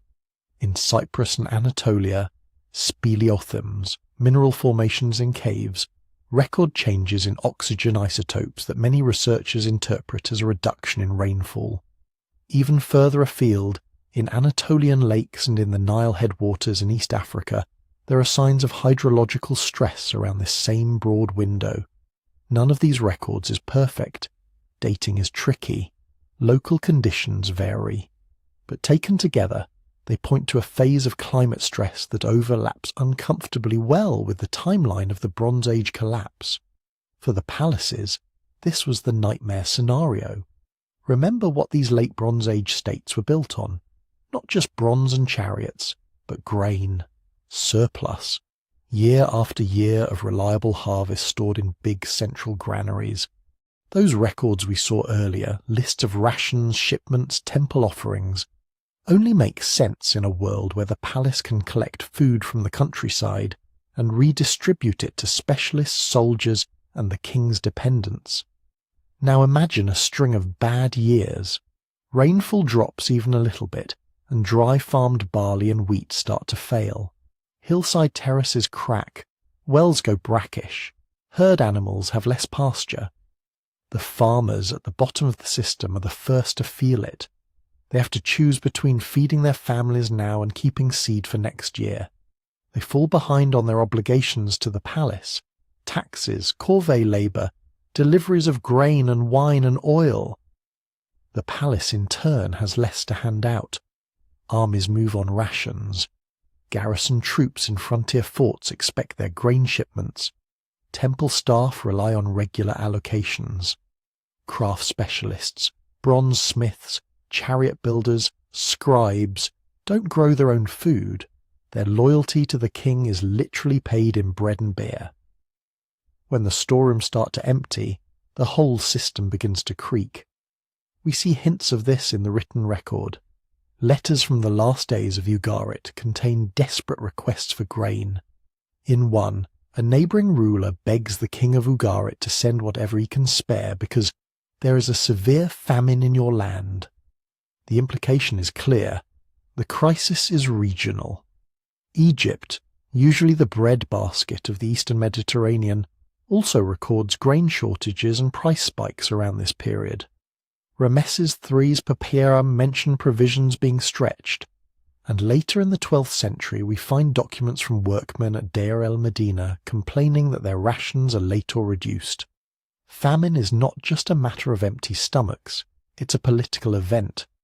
In a world where the king is the guarantor of Ma'at, cosmic order, justice, fertility, persistent crop failure looks a lot like divine disfavour or royal incompetence. People grumble. Local elites start to hedge their bets. Priests question whether the gods have turned away. If the palace can no longer fulfill its central promise, security in exchange for obedience, its legitimacy erodes. And because these kingdoms are plugged into a trade network, famine doesn't stay local. Under normal conditions, trade acts as a buffer. If crops fail in one region, grain can be imported from another where the rains were better. That's part of what made the Late Bronze Age so resilient in earlier centuries. Hittite kings could demand shipments from vassals. Ugarit could call on Cyprus. Egypt could send or receive emergency grain by ship. But if the climate signal is broad, if reduced rainfall hits Anatolia, the Levant, and maybe parts of the Nile basin at the same time, the buffer fails. Everyone needs help at once, and there is no surplus left to move. Trade routes that once carried copper and luxury goods now carry hunger. Hungry people don't just starve in place, they move. Pastoralists whose flocks are dying drift toward better watered valleys and coastal plains. Farmers whose fields have failed seek refuge near cities, temples and forts, where they hope the storerooms are still stocked. We catch glimpses of this in settlement patterns. New small sites appearing in marginal zones, old villages being abandoned, populations concentrating in fortified hills. Migration under stress is rarely peaceful. Local communities defend their wells and fields. Crowded cities struggle to accommodate refugees. Crime rises. Banditry grows along roads and caravan routes. The same conditions that create refugees also create raiders, groups who decide that if the palace can't protect them or feed them, they will take what they need themselves. Now plug this back into the story of the Sea Peoples. Some of those mobile groups we just talked about may have turned to the sea simply because the land routes were blocked or exhausted. Others, desalinated by years of war service as mercenaries, may have turned their military skills to piracy once royal pay chests ran dry. Drought and famine don't directly cause ships to appear off your coast, but they set in motion the human movements and social stress that make such expeditions more likely. Still, we have to be careful here. Not every region shows the same climate signal at the same time. Some places actually seem to have had relatively stable or even wetter conditions when others dried out. The chronology of individual collapses doesn't always line up neatly with the peaks of the drought proxies. Mycenaean palace destruction, Hittite abandonment, Ugarit's burning, Egypt's survival, all have their own local timelines and internal dynamics. There's also the problem of scale. A drought that looks huge in a climate graph might be manageable with good local water management. Cisterns, canals, grain reserves, if institutions are strong and corruption is low. Conversely, a modest dry spell can trigger disaster if the system is already overstressed by war, debt, and inequality. That's why most historians today resist simple one-sentence answers like, climate caused the collapse. What the evidence points to instead is climate as a pressure multiplier. Take a set of empires that are already running hot. Mass conscription, heavy taxation, complex bureaucracy, long supply lines, entrenched elites. Add trade dependencies so tight that copper from Cyprus and tin from somewhere far off have to arrive on schedule just to keep the basic military technology going. Layer on local rivalries, border wars, and the growing costs of keeping subject peoples in line. Then dial down the rain, harvests shrink, prices soar, banditry spreads, palace obligations go unmet, armies are harder to feed, vassal kings miss tribute payments, refugees and would-be raiders begin moving across borders and along coasts. Each bad year doesn't just hurt on its own, it amplifies every other problem in the system. Climate, in other words, doesn't have to be the lone assassin. It only has to shove an already overburdened world a little harder toward the edge. And when that shove coincides with earthquakes cracking walls, wars draining treasuries, and trade routes suddenly failing, you get not a slow, managed decline, but something that looks very much like a simultaneous, cascading collapse. To see how those other shocks played their part, we have to leave the skies and turn to the ground itself, to the sudden violence of the earth moving beneath Bronze Age feet. When archaeologists first started digging systematically through late Bronze Age ruins, they noticed something odd. At a number of sites around the eastern Mediterranean, destruction layers didn't just show fire and toppled walls. They showed something stranger. Walls shifted off their foundations, floors warped, entire buildings tilted as if a giant hand had shoved them sideways. In the late 20th century, a few researchers put these clues together and proposed a bold idea. Maybe the eastern Mediterranean around 1200 BC wasn't just hit by drought and war. Maybe it was hit by an earthquake storm. The phrase sounds dramatic, but the concept is actually straightforward. The region from Greece through Turkey down to the Levant sits on a tangle of tectonic boundaries. Fault lines crisscross the landscape. Even today, this is one of the most seismically active regions on Earth. What the earthquake storm theory suggests is that, over the course of several decades right around the time of the collapse, A series of major quakes ripped through these fault systems in rapid succession. Not just one big one, but a cluster. If you plot out proposed earthquake destructions, Mycenae, Tiryns, Miletus, Troy, Ugarit, maybe parts of Cyprus, a pattern appears to some scholars. The timing looks compressed. The affected sites line up along known fault zones. It starts to look less like isolated bad luck and more like a cascade. One major quake destabilizing stresses along the fault, triggering another, and then another. Seismologists know that such clusters do happen. Large earthquakes can alter stress fields over hundreds of kilometers, loading the next section of fault closer to failure. In a modern world with reinforced concrete and global aid networks, that's bad enough. In a world of mud brick and unreinforced stone, it can be catastrophic. But there's a problem. If you want to claim that an earthquake destroyed a specific city at a specific time, you need evidence that stands up to scrutiny. And proving past earthquakes in the archaeological record is harder than you might expect. Fire is easy to spot. You get a thick ash layer, charred beams, burned pottery, sometimes even vitrified mud brick.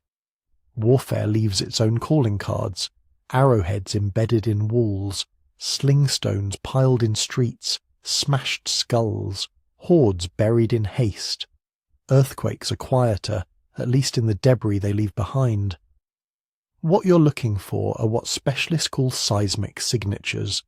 Things like walls collapsed in opposite directions, suggesting shaking rather than a single directional blast. Foundation stones shifted sideways while the wall above them stayed relatively intact. Doorways and thresholds twisted out of true, with floors buckled but roof beams not obviously burned. Human skeletons crushed under sudden collapse, not laid out in the pattern of controlled demolition or careful burial. Even then, you have to rule out other explanations. Poor construction can make walls lean and crack over time. Heavy roofs can cause buildings to pancake during a fire. Subsidence, ground slowly settling, can mimic some of the same patterns. And Bronze Age cities were busy, messy places. Not every tilted wall is a smoking gun. On top of that, dating is imprecise. A destruction layer might be pinned to some time in the late 13th or early 12th century, but that's a span of decades. To claim a coherent storm, you need events that not only look seismic, but line up on the calendar closely enough to suggest a chain reaction. In many cases, the margins of error overlap just enough that some scholars see a pattern and others see coincidence. So the earthquake storm theory sits in a strange place, too plausible to ignore, too fuzzy to fully embrace. Where it becomes most persuasive is not as a single neat explanation, but as part of that multi-cause picture we've been building. Think back to those drought years, palaces short on grain, refugees pressing against city walls, trade routes fraying, armies on campaign constantly. Now imagine that, right in the middle of this, the ground itself starts to fail you. A major quake doesn't just knock down a couple of houses. In a Bronze Age city, it can shear open water cisterns, burst storage jars, crack the plaster lining of grain silos so that accumulated reserves spill out or rot. City gates, the most massive and heavily used parts of the fortifications, are especially vulnerable. If a gatehouse twists out of alignment or collapses, traffic stalls. Repair takes labour, timber and stone that might already be in short supply. Bridges and port installations are equally fragile. A single earthquake can render a harbour unusable, not necessarily by sinking ships, but by changing the seabed, collapsing quays, or dislodging blockwork so badly that ships can't safely dock. In a world where copper from Cyprus and grain from Egypt move by sea, a damaged port is more than an inconvenience. It's a broken artery. And cities hit by one quake are sitting ducks for the next shock, whether natural or human. A half-ruined town still reeling from a seismic event is not in a good position to repel raiders, pay taxes, or send help to its overlord. We can easily imagine scenarios where an earthquake triggers fire, oil lamps tipped, kitchen hearths disrupted, so that the final destruction layer shows both burning and structural collapse. In the written record, such an event might simply be remembered as the day the city burned, with no note that the fire started because the earth trembled. Earthquakes, in other words, are one variety of fast violence in this story. Fires are another. Some destructions in this period may have been purely accidental, a kitchen blaze on a dry, windy day that gets away from the inhabitants and consumes a tightly packed town. Others could follow from local environmental crises. A flash flood undermining walls, a landslide triggered by deforestation on steep hillsides, a sudden pest outbreak wiping out a year's harvest. Each of these shocks might on its own be survivable, but in a system already loaded with stress they compound. Think of an already over-leveraged palace economy that suddenly loses a major storage complex to fire, or a regional centre whose harbour is damaged by a quake at the very moment it needs to import emergency grain, or a border fortress whose walls crack in a tremor just when raiders are most active. The line between "we can recover from this" and "this tips us into collapse" becomes razor thin. This is why the earthquake storm idea, stripped of its more dramatic marketing, still matters. Not because we can prove that every major Bronze Age city fell to shaking ground. We can't. For some, the evidence points more clearly to human attack, for others to abandonment under economic and political strain. For many, the cause is still debated, but because it reminds us that these societies weren't just fighting each other and the climate. They were also at the mercy of a restless planet. A drought that cuts yields by 20% is painful. A war that drains the treasury is dangerous.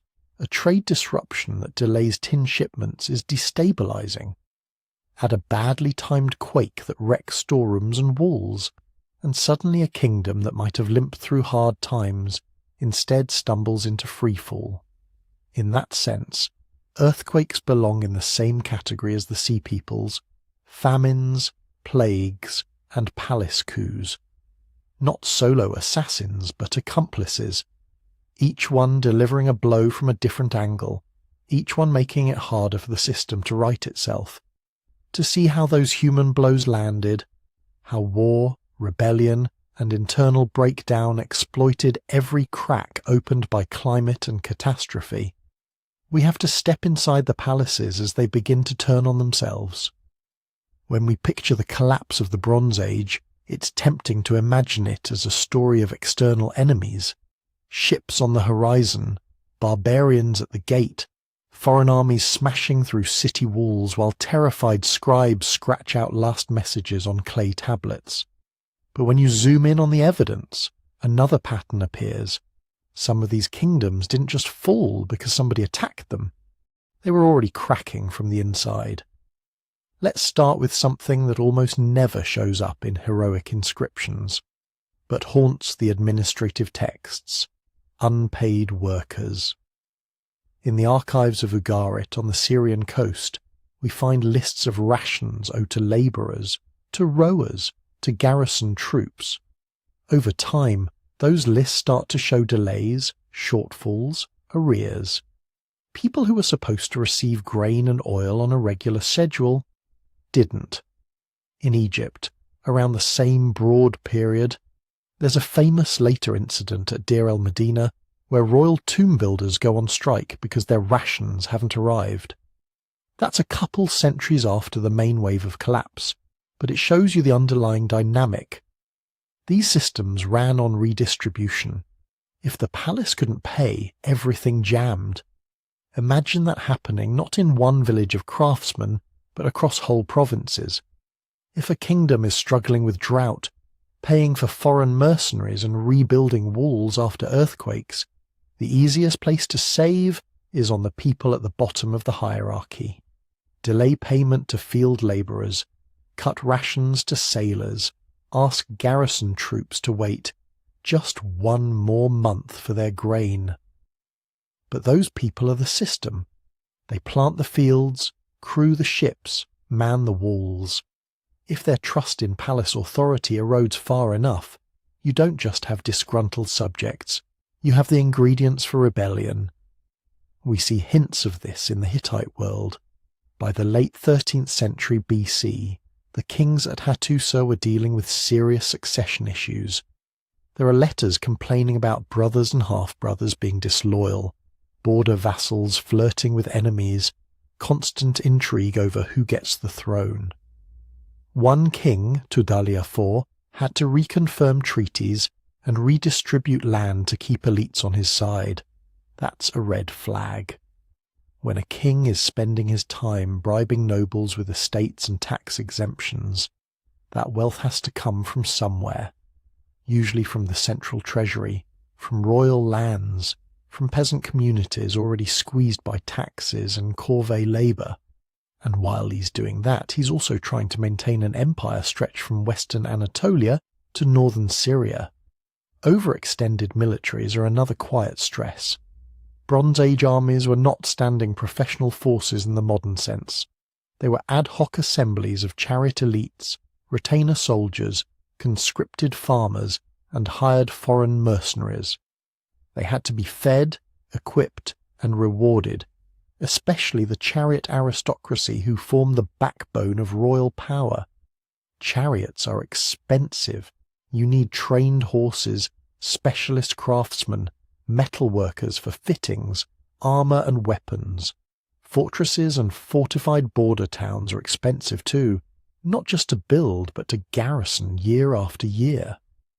When threats multiply, raiders in the hinterland, rival kingdoms on the frontier, mysterious seaborne enemies, it's easy for rulers to answer by throwing more resources into defence. More garrisons, more watchtowers, more chariots.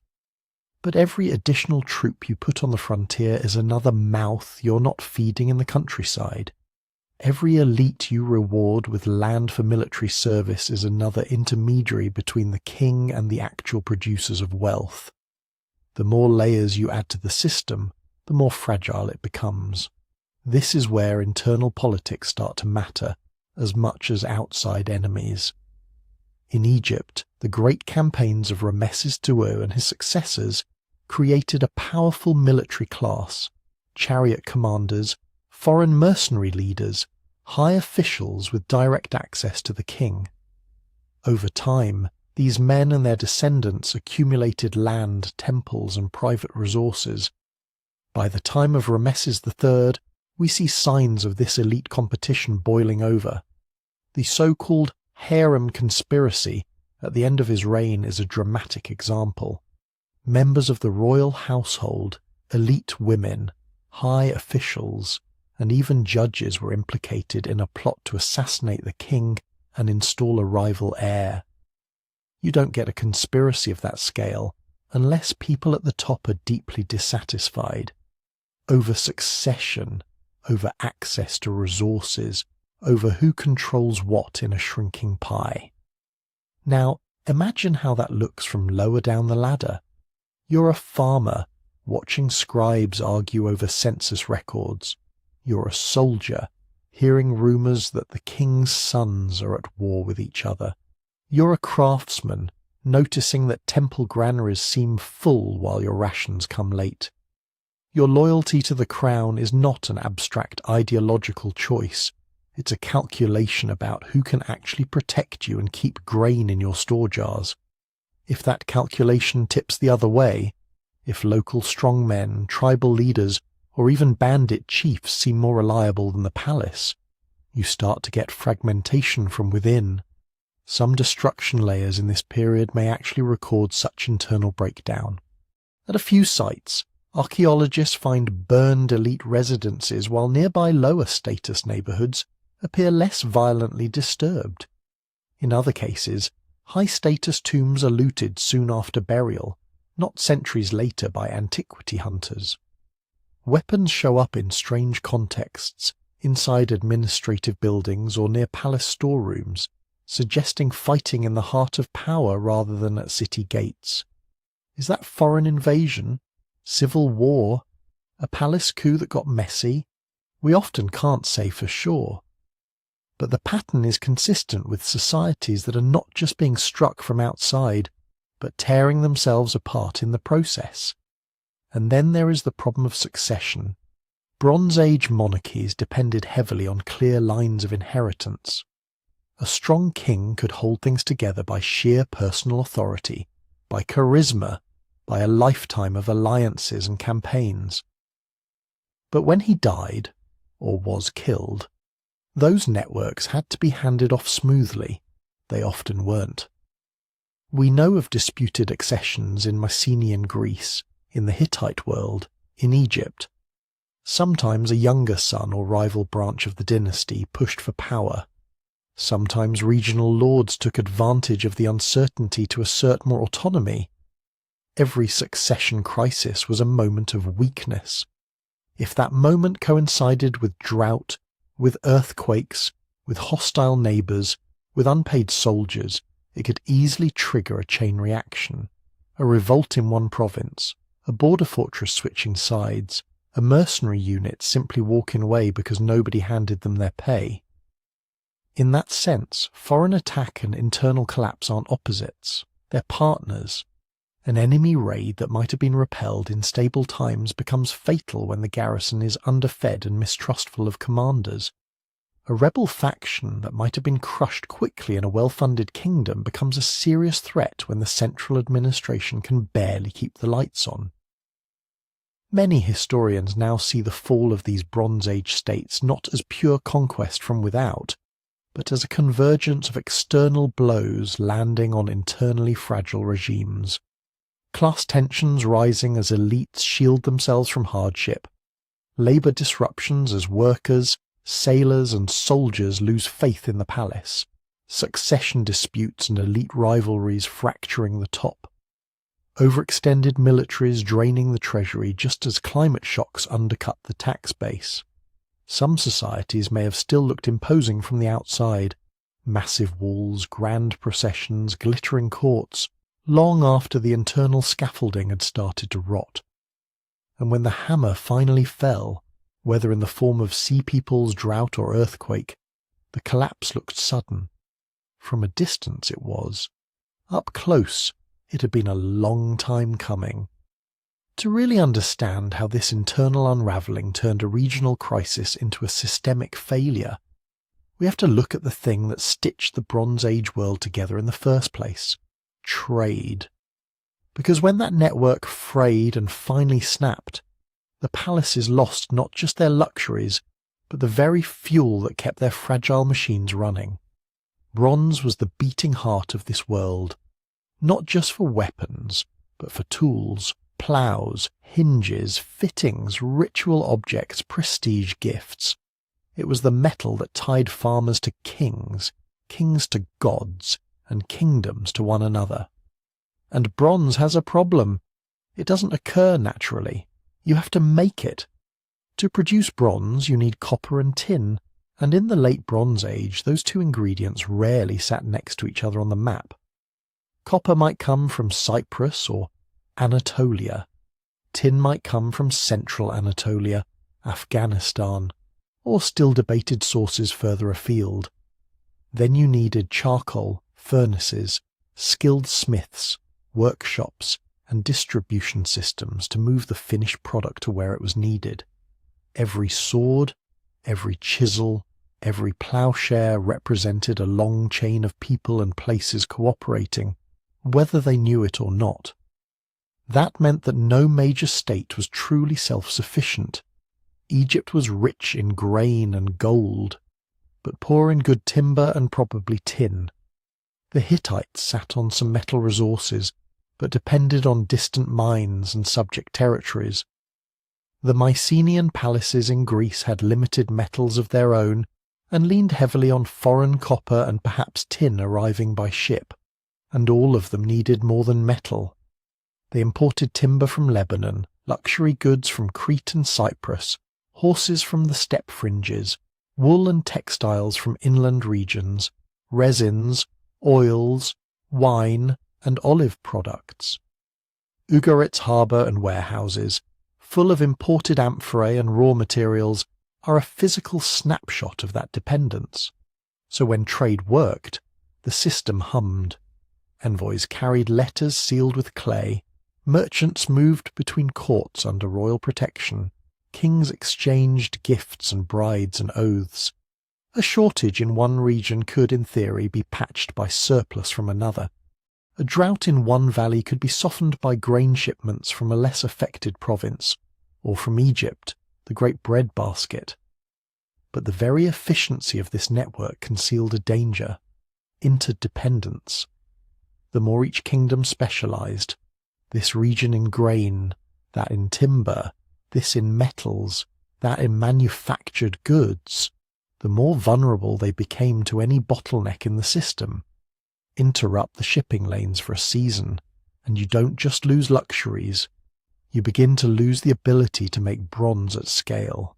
Letters from Ugarit right before its destruction show a king pleading for copper and warning that enemy ships are active along the coast. Other texts speak of merchants who have not arrived, of caravans that delayed. One ruler sends word that there are enemies who have burned my cities and that he cannot fulfill obligations. Those aren't abstract complaints. If the copper doesn't come in, the palace smiths can't cast axe heads or spear points. If tin shipments are late, you can't dilute your dwindling metal supplies without weakening your weapons. If ship captains decide the sea is too dangerous, your arsenals run down one broken blade at a time. Diplomacy suffers next. Bronze Age kings didn't just talk in letters, they spoke in gifts. An alliance was sealed with chariots, horses, fine metalwork, exotic objects.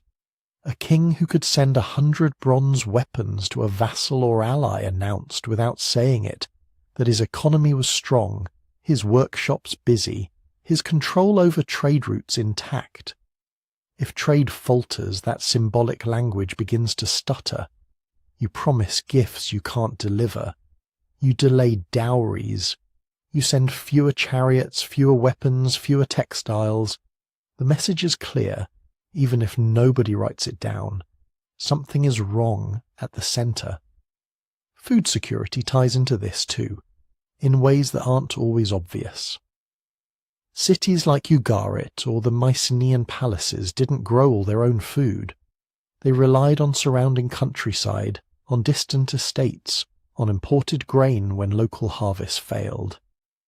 Egypt sometimes shipped grain north to hungry neighbours.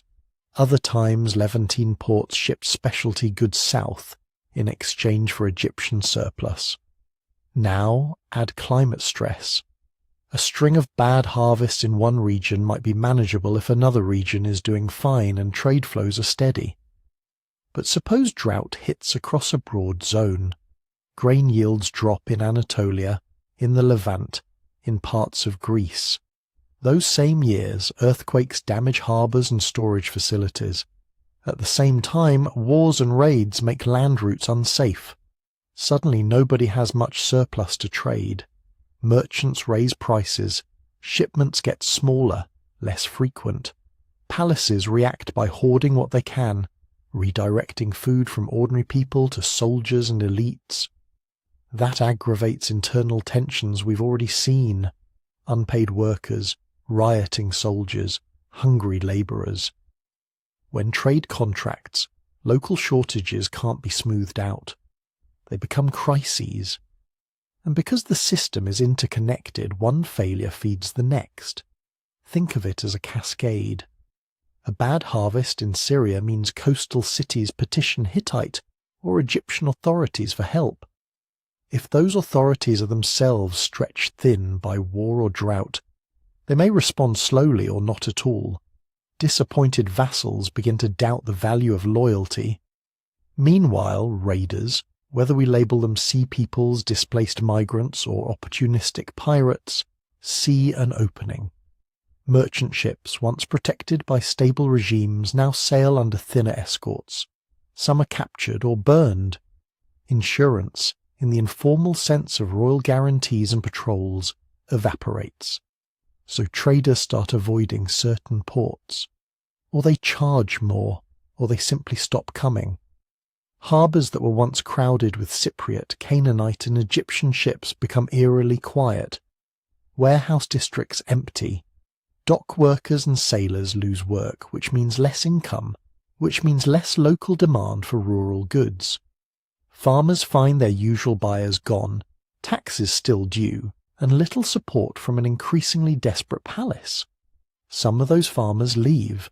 They migrate toward cities, toward other regions, toward the coast. Groups of displaced people are more likely to turn to banditry, to hire themselves out as mercenaries, or to join larger coalitions of migrants on the move. Now the same trade routes that once carried copper and tin are crowded with armed groups and refugees. For rulers trying to keep order, this is a nightmare. War disrupts trade. Trade disruption undermines the economy. Economic strain erodes loyalty. Eroded loyalty makes rebellions and secessions more likely. Rebellions force the king to call up troops, which requires more rations and more bronze weapons, just when those are hardest to get. Each problem amplifies the others. Climate stress pushes people to move. Migration puts pressure on borders. Border pressure forces militarization. Militarization drains treasuries and pulls farmers off fields. Lower harvests and lost taxes make it harder to import what you can't produce. Trade shrinks further. Political crises multiply as local leaders decide they might be better off cutting their own deals. And because every major state is plugged into the same network, collapse isn't neatly contained. If the Hittite Empire in central Anatolia breaks apart, that doesn't just affect Hattusa. It reverberates along the routes that connected Anatolian mines to Syrian ports to Cypriot copper to Egyptian foundries, Egyptian grain to Levantine cities. A merchant in Ugarit might find that the inland caravan he depends on no longer arrives, because the road passes through now lawless territory that used to be Hittite. A Mycenaean palace might find that copper ingots from Cyprus have stopped, because Cypriot elites have been overthrown or their harbours are burning. Each missing shipment is a small local disaster. Multiplied across decades and across the whole Eastern Mediterranean, those missing shipments become a structural failure. The palaces had built their power on the assumption that the network would keep functioning, that letters would be answered, ships would arrive, the next harvest would be good enough, the next caravan would get through.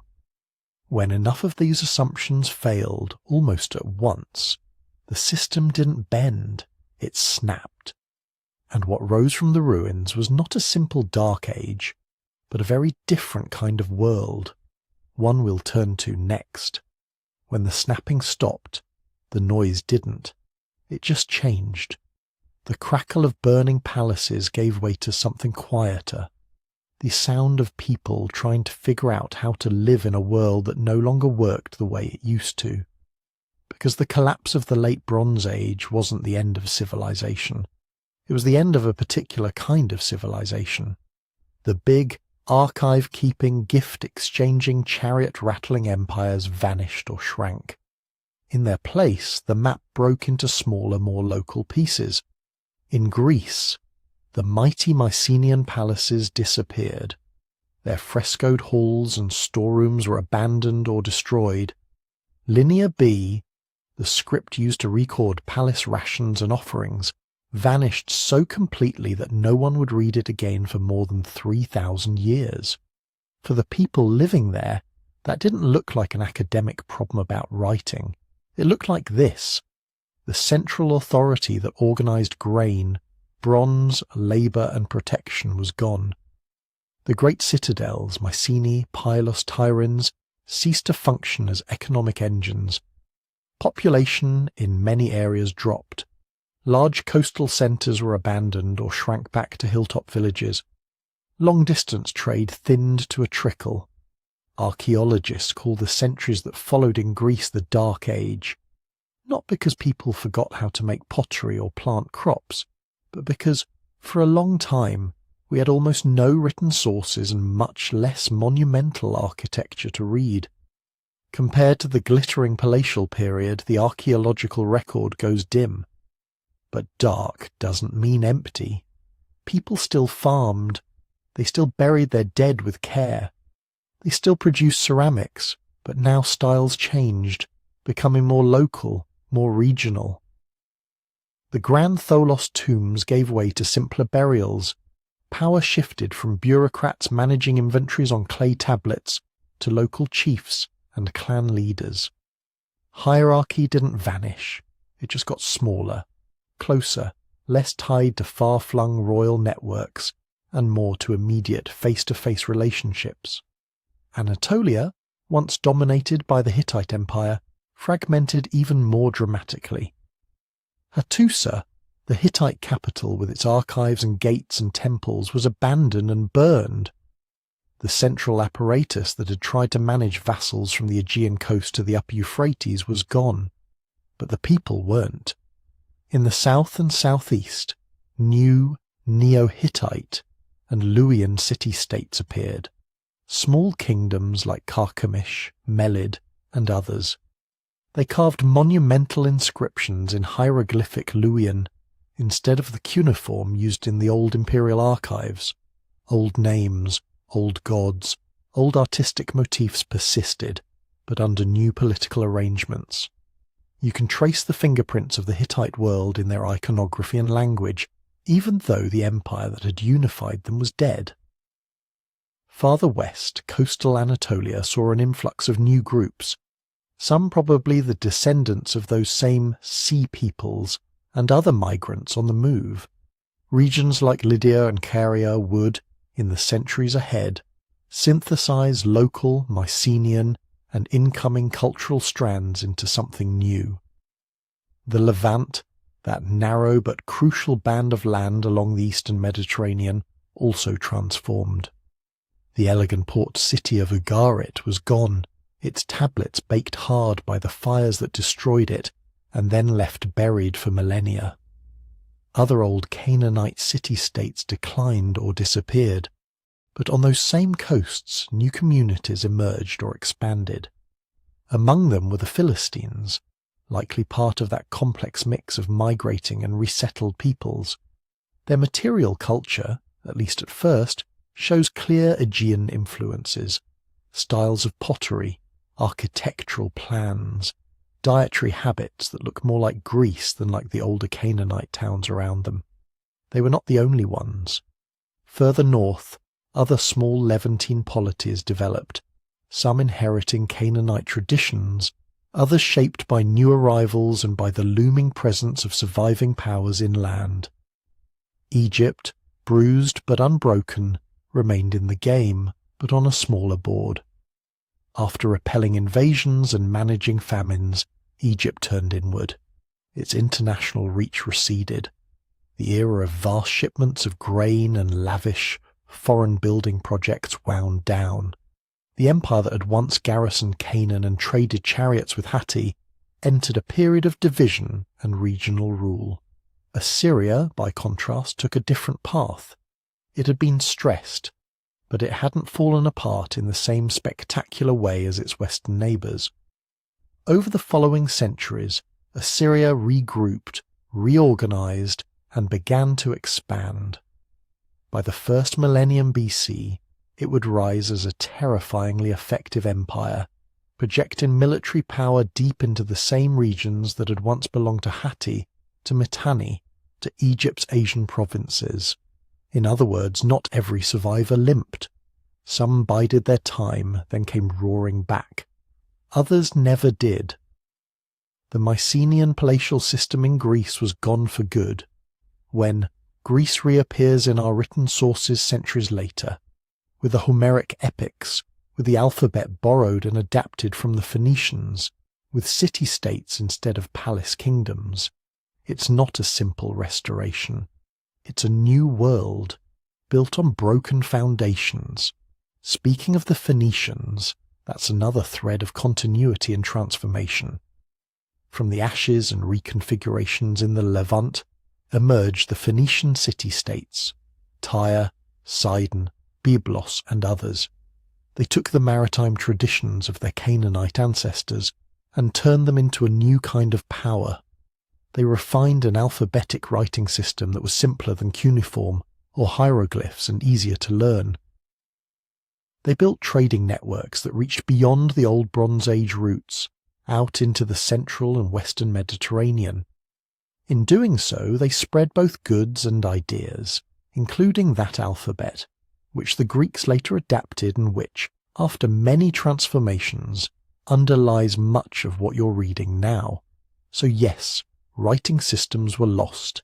Linear B in Greece, Akkadian cuneiform in many local administrations, the habit of royal letter writing on clay between great kings faded with the kings themselves. But writing didn't die.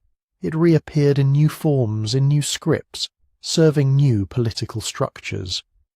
Where the late Bronze Age had bureaucrats tallying rations for palace workers, the Iron Age would see merchants, local elites, and temple authorities using alphabets for contracts, dedications, and stories. Even in places where our archaeological record looks sparse, we can track stubborn threads of continuity. Farming techniques didn't vanish overnight. People still terraced hillsides, still herded sheep and goats, still planted barley and wheat in the same soils their grandparents had used. Local deities persisted under slightly changed names. Pottery shapes evolved gradually. We can watch cooking traditions and household layouts carry on through the very centuries we used to call a dark age. Collapse was not a clean slate. It was more like a landslide. The big, conspicuous structures crashed down first. The palaces, the imperial tax systems, the grand diplomatic games. Underneath, villages, kin groups, and local cults survived, adapted, and sometimes quietly shaped what came next. International order shrank. The sprawling multilateral network connecting Egypt, Hatti, Mycenae, Babylon, Ugarit, and Cyprus was gone. In its place, we see more regional systems. Assyria's growing sphere in Mesopotamia, Phoenician maritime routes, small Levantine and Anatolian states jockeying for position, scattered Greek communities slowly reknitting ties across the Aegean. Ironworking, once rare or symbolic, became more widespread, not because people suddenly discovered it out of nowhere, but because the old bottlenecks of bronze supply made alternatives attractive. Societies that had once depended on distant tin now leaned into a metal that could be smelted from ores found in many more places. This is one of the paradoxes of collapse. By breaking huge interdependent systems, it can create space for smaller, more flexible ones. By destroying old hierarchies, it can allow new social arrangements, new technologies, and new ideas to take root. For the people living through it, of course, that's cold comfort. They experienced war, famine, displacement, and fear. They watched temples fall and gods go silent. They saw roads grow dangerous and harbours empty. But their children and grandchildren grew up in a different kind of world. A world of village councils instead of palace scribes, of iron blades instead of standardized bronze, of local chiefs, then city-state assemblies, then imperial armies with new tactics and new ideologies of rule. The late Bronze Age collapse was both an ending and a beginning. The age of great Bronze Age palaces was over. The age of the Iron Age empires of Phoenician traders and Greek polis and Assyrian armies was about to begin. Historians still argue about why the old world fell apart, but to understand those arguments, we have to be clear about something first. What collapsed in 1177 BC wasn't civilization itself. It was one particular way of being civilized, and that distinction matters for us too. If you're waiting for the part where I say, it was the sea peoples, mystery solved, Roll credits. You're going to be disappointed. Historians still argue about the Late Bronze Age collapse for the same reason your view of a car crash depends entirely on which street corner you were standing on. The evidence is incomplete, uneven, and deeply biased. Start with the texts.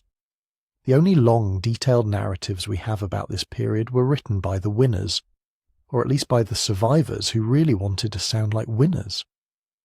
Egyptian inscriptions about Ramesses III's battles are not neutral reports. They are royal propaganda carved in stone. The pharaoh doesn't say, "Our logistics were strained, our climate was weird, our vassals were unreliable, and then several different groups attacked us while we were already on the back foot." He says, "Foreigners came, I crushed them, I am awesome." Hittite, Ugaritic, and other Near Eastern letters are more candid, but they're also scattered, fragmentary, and often end right when things get interesting, because the archives burned, or the scribes fled, or the city stopped existing. The result is like trying to reconstruct a 10-season TV show from 3 episodes, half a script, and an angry fan letter. Then add archaeology.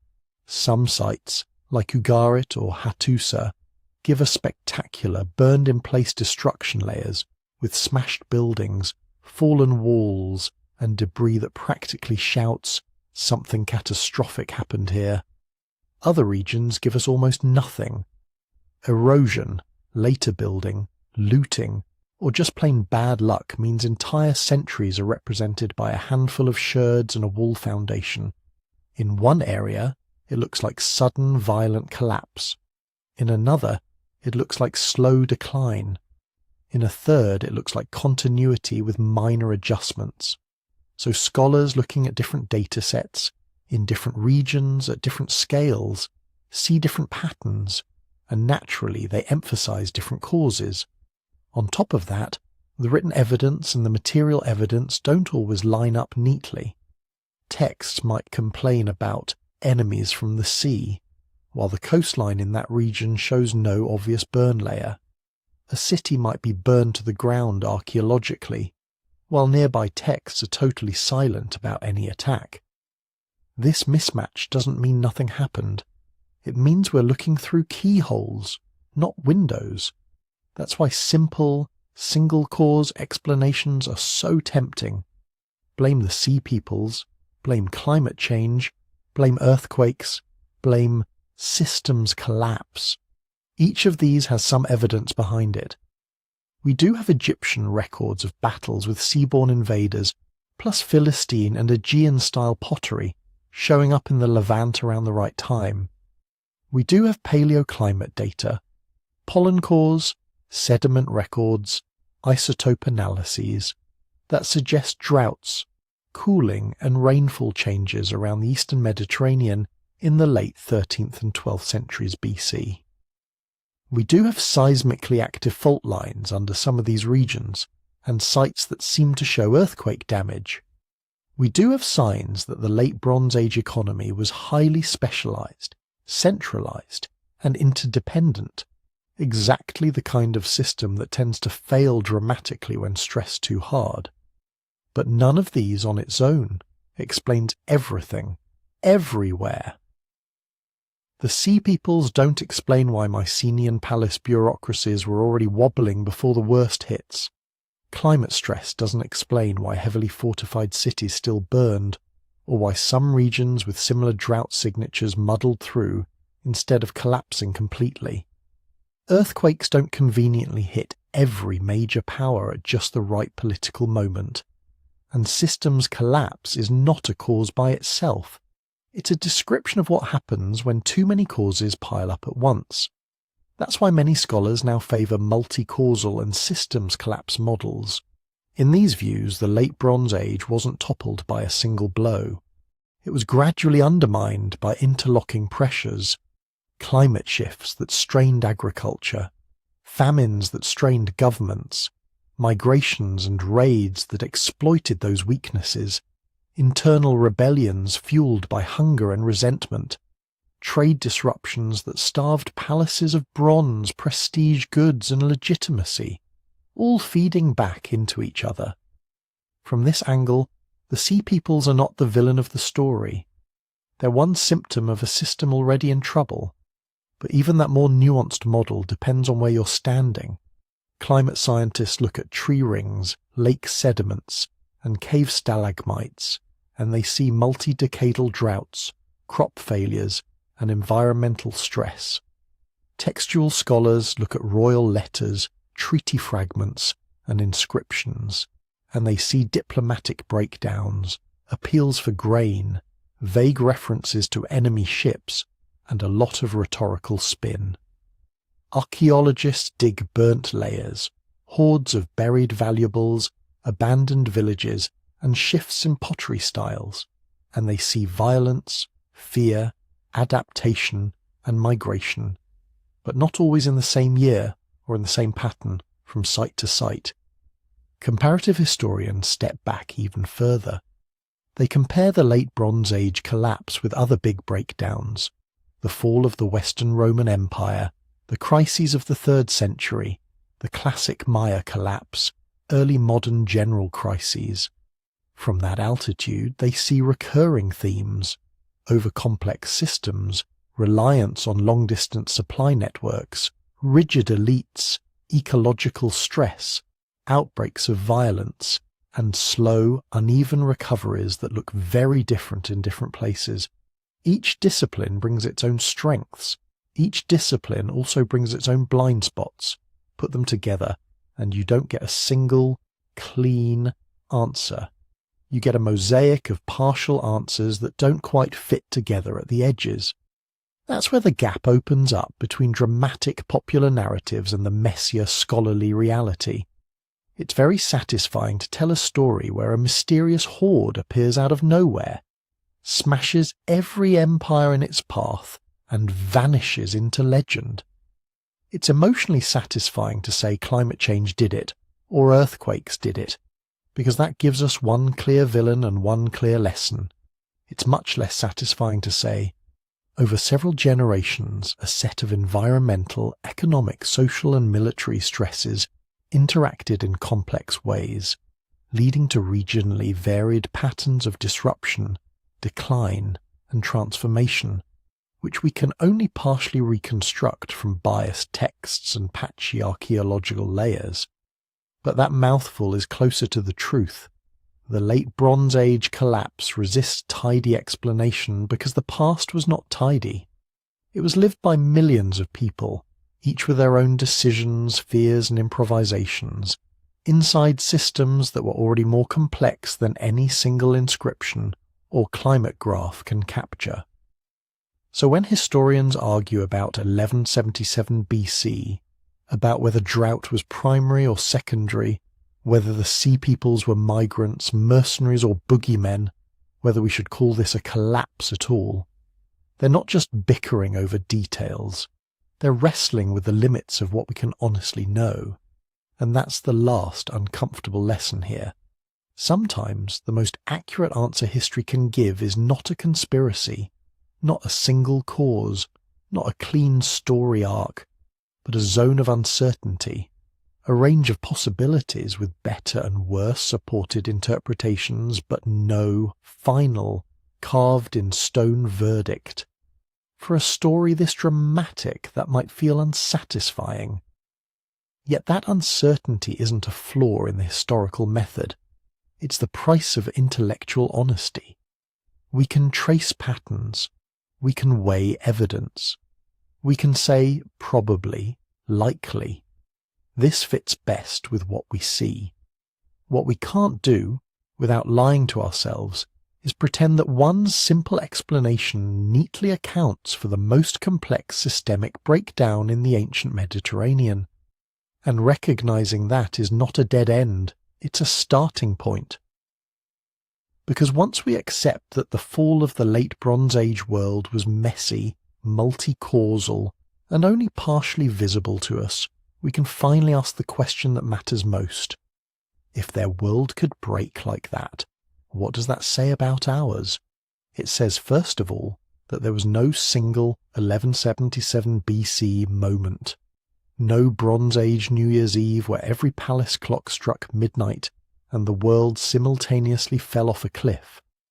What we call the collapse of 1177 BC is really a blurry band of decades on either side of that date, different regions peaking and crumbling at different times for different immediate reasons.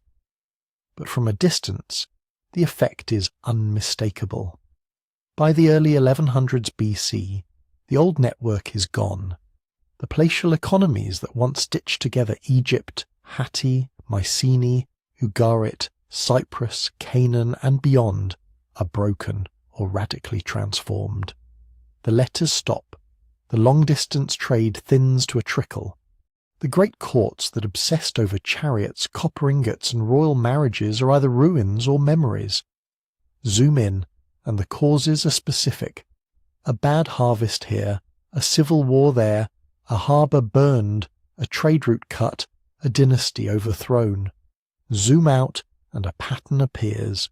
Highly complex, highly specialised, highly interconnected systems prove to be highly vulnerable.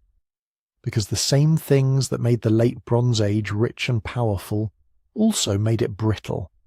Kings depended on grain from distant provinces. Armies depended on tin from hundreds of miles away. Craftsmen depended on palace workshops and imported materials. When drought hit, or enemies cut a sea lane, or a vassal defected, the impact didn't stay local. It rippled outward, jumped borders, and bounced back in unexpected ways. From within the system, it probably didn't feel like a looming apocalypse. Right up until the final decades, kings were still building temples, sending gifts, marrying daughters abroad, boasting about victories. The machine looked like it was still running, but the margins were shrinking, the buffers were gone, and small shocks could now cascade into existential crises. Was this world destroyed by enemies? Yes. There were raids, invasions, and opportunistic wars. Was it destroyed by nature? Yes. There were droughts, famines, and maybe earthquakes. Was it destroyed by its own fragility? Yes. Because those shocks only turned into civilization-level failure in a system that had very little slack and very few safety nets. The uncomfortable answer is that it was probably destroyed by all of these at once, interacting in ways no scribe could fully see and no king could fully control. Which leaves us with the real lesson of a shattered age. Power and complexity are not the same thing as resilience. Highly connected worlds can endure a lot, until, very suddenly, they can't. If you found this journey through the late Bronze Age thought-provoking, it would mean a lot if you'd like the video, subscribe to the channel, and share it with someone else who loves deep history. Tell me in the comments what you think brought that world down, and, as always, let me know where you're listening from. I love seeing the map of places we're all tuning in, and if you enjoy this kind of long-form dive into the deep past, you might also like the book about prehistoric secrets I've been working with, stories that go even further back than the Bronze Age. You can find it at sleepytimehistory.com. Thanks for spending this time in 1177 BC.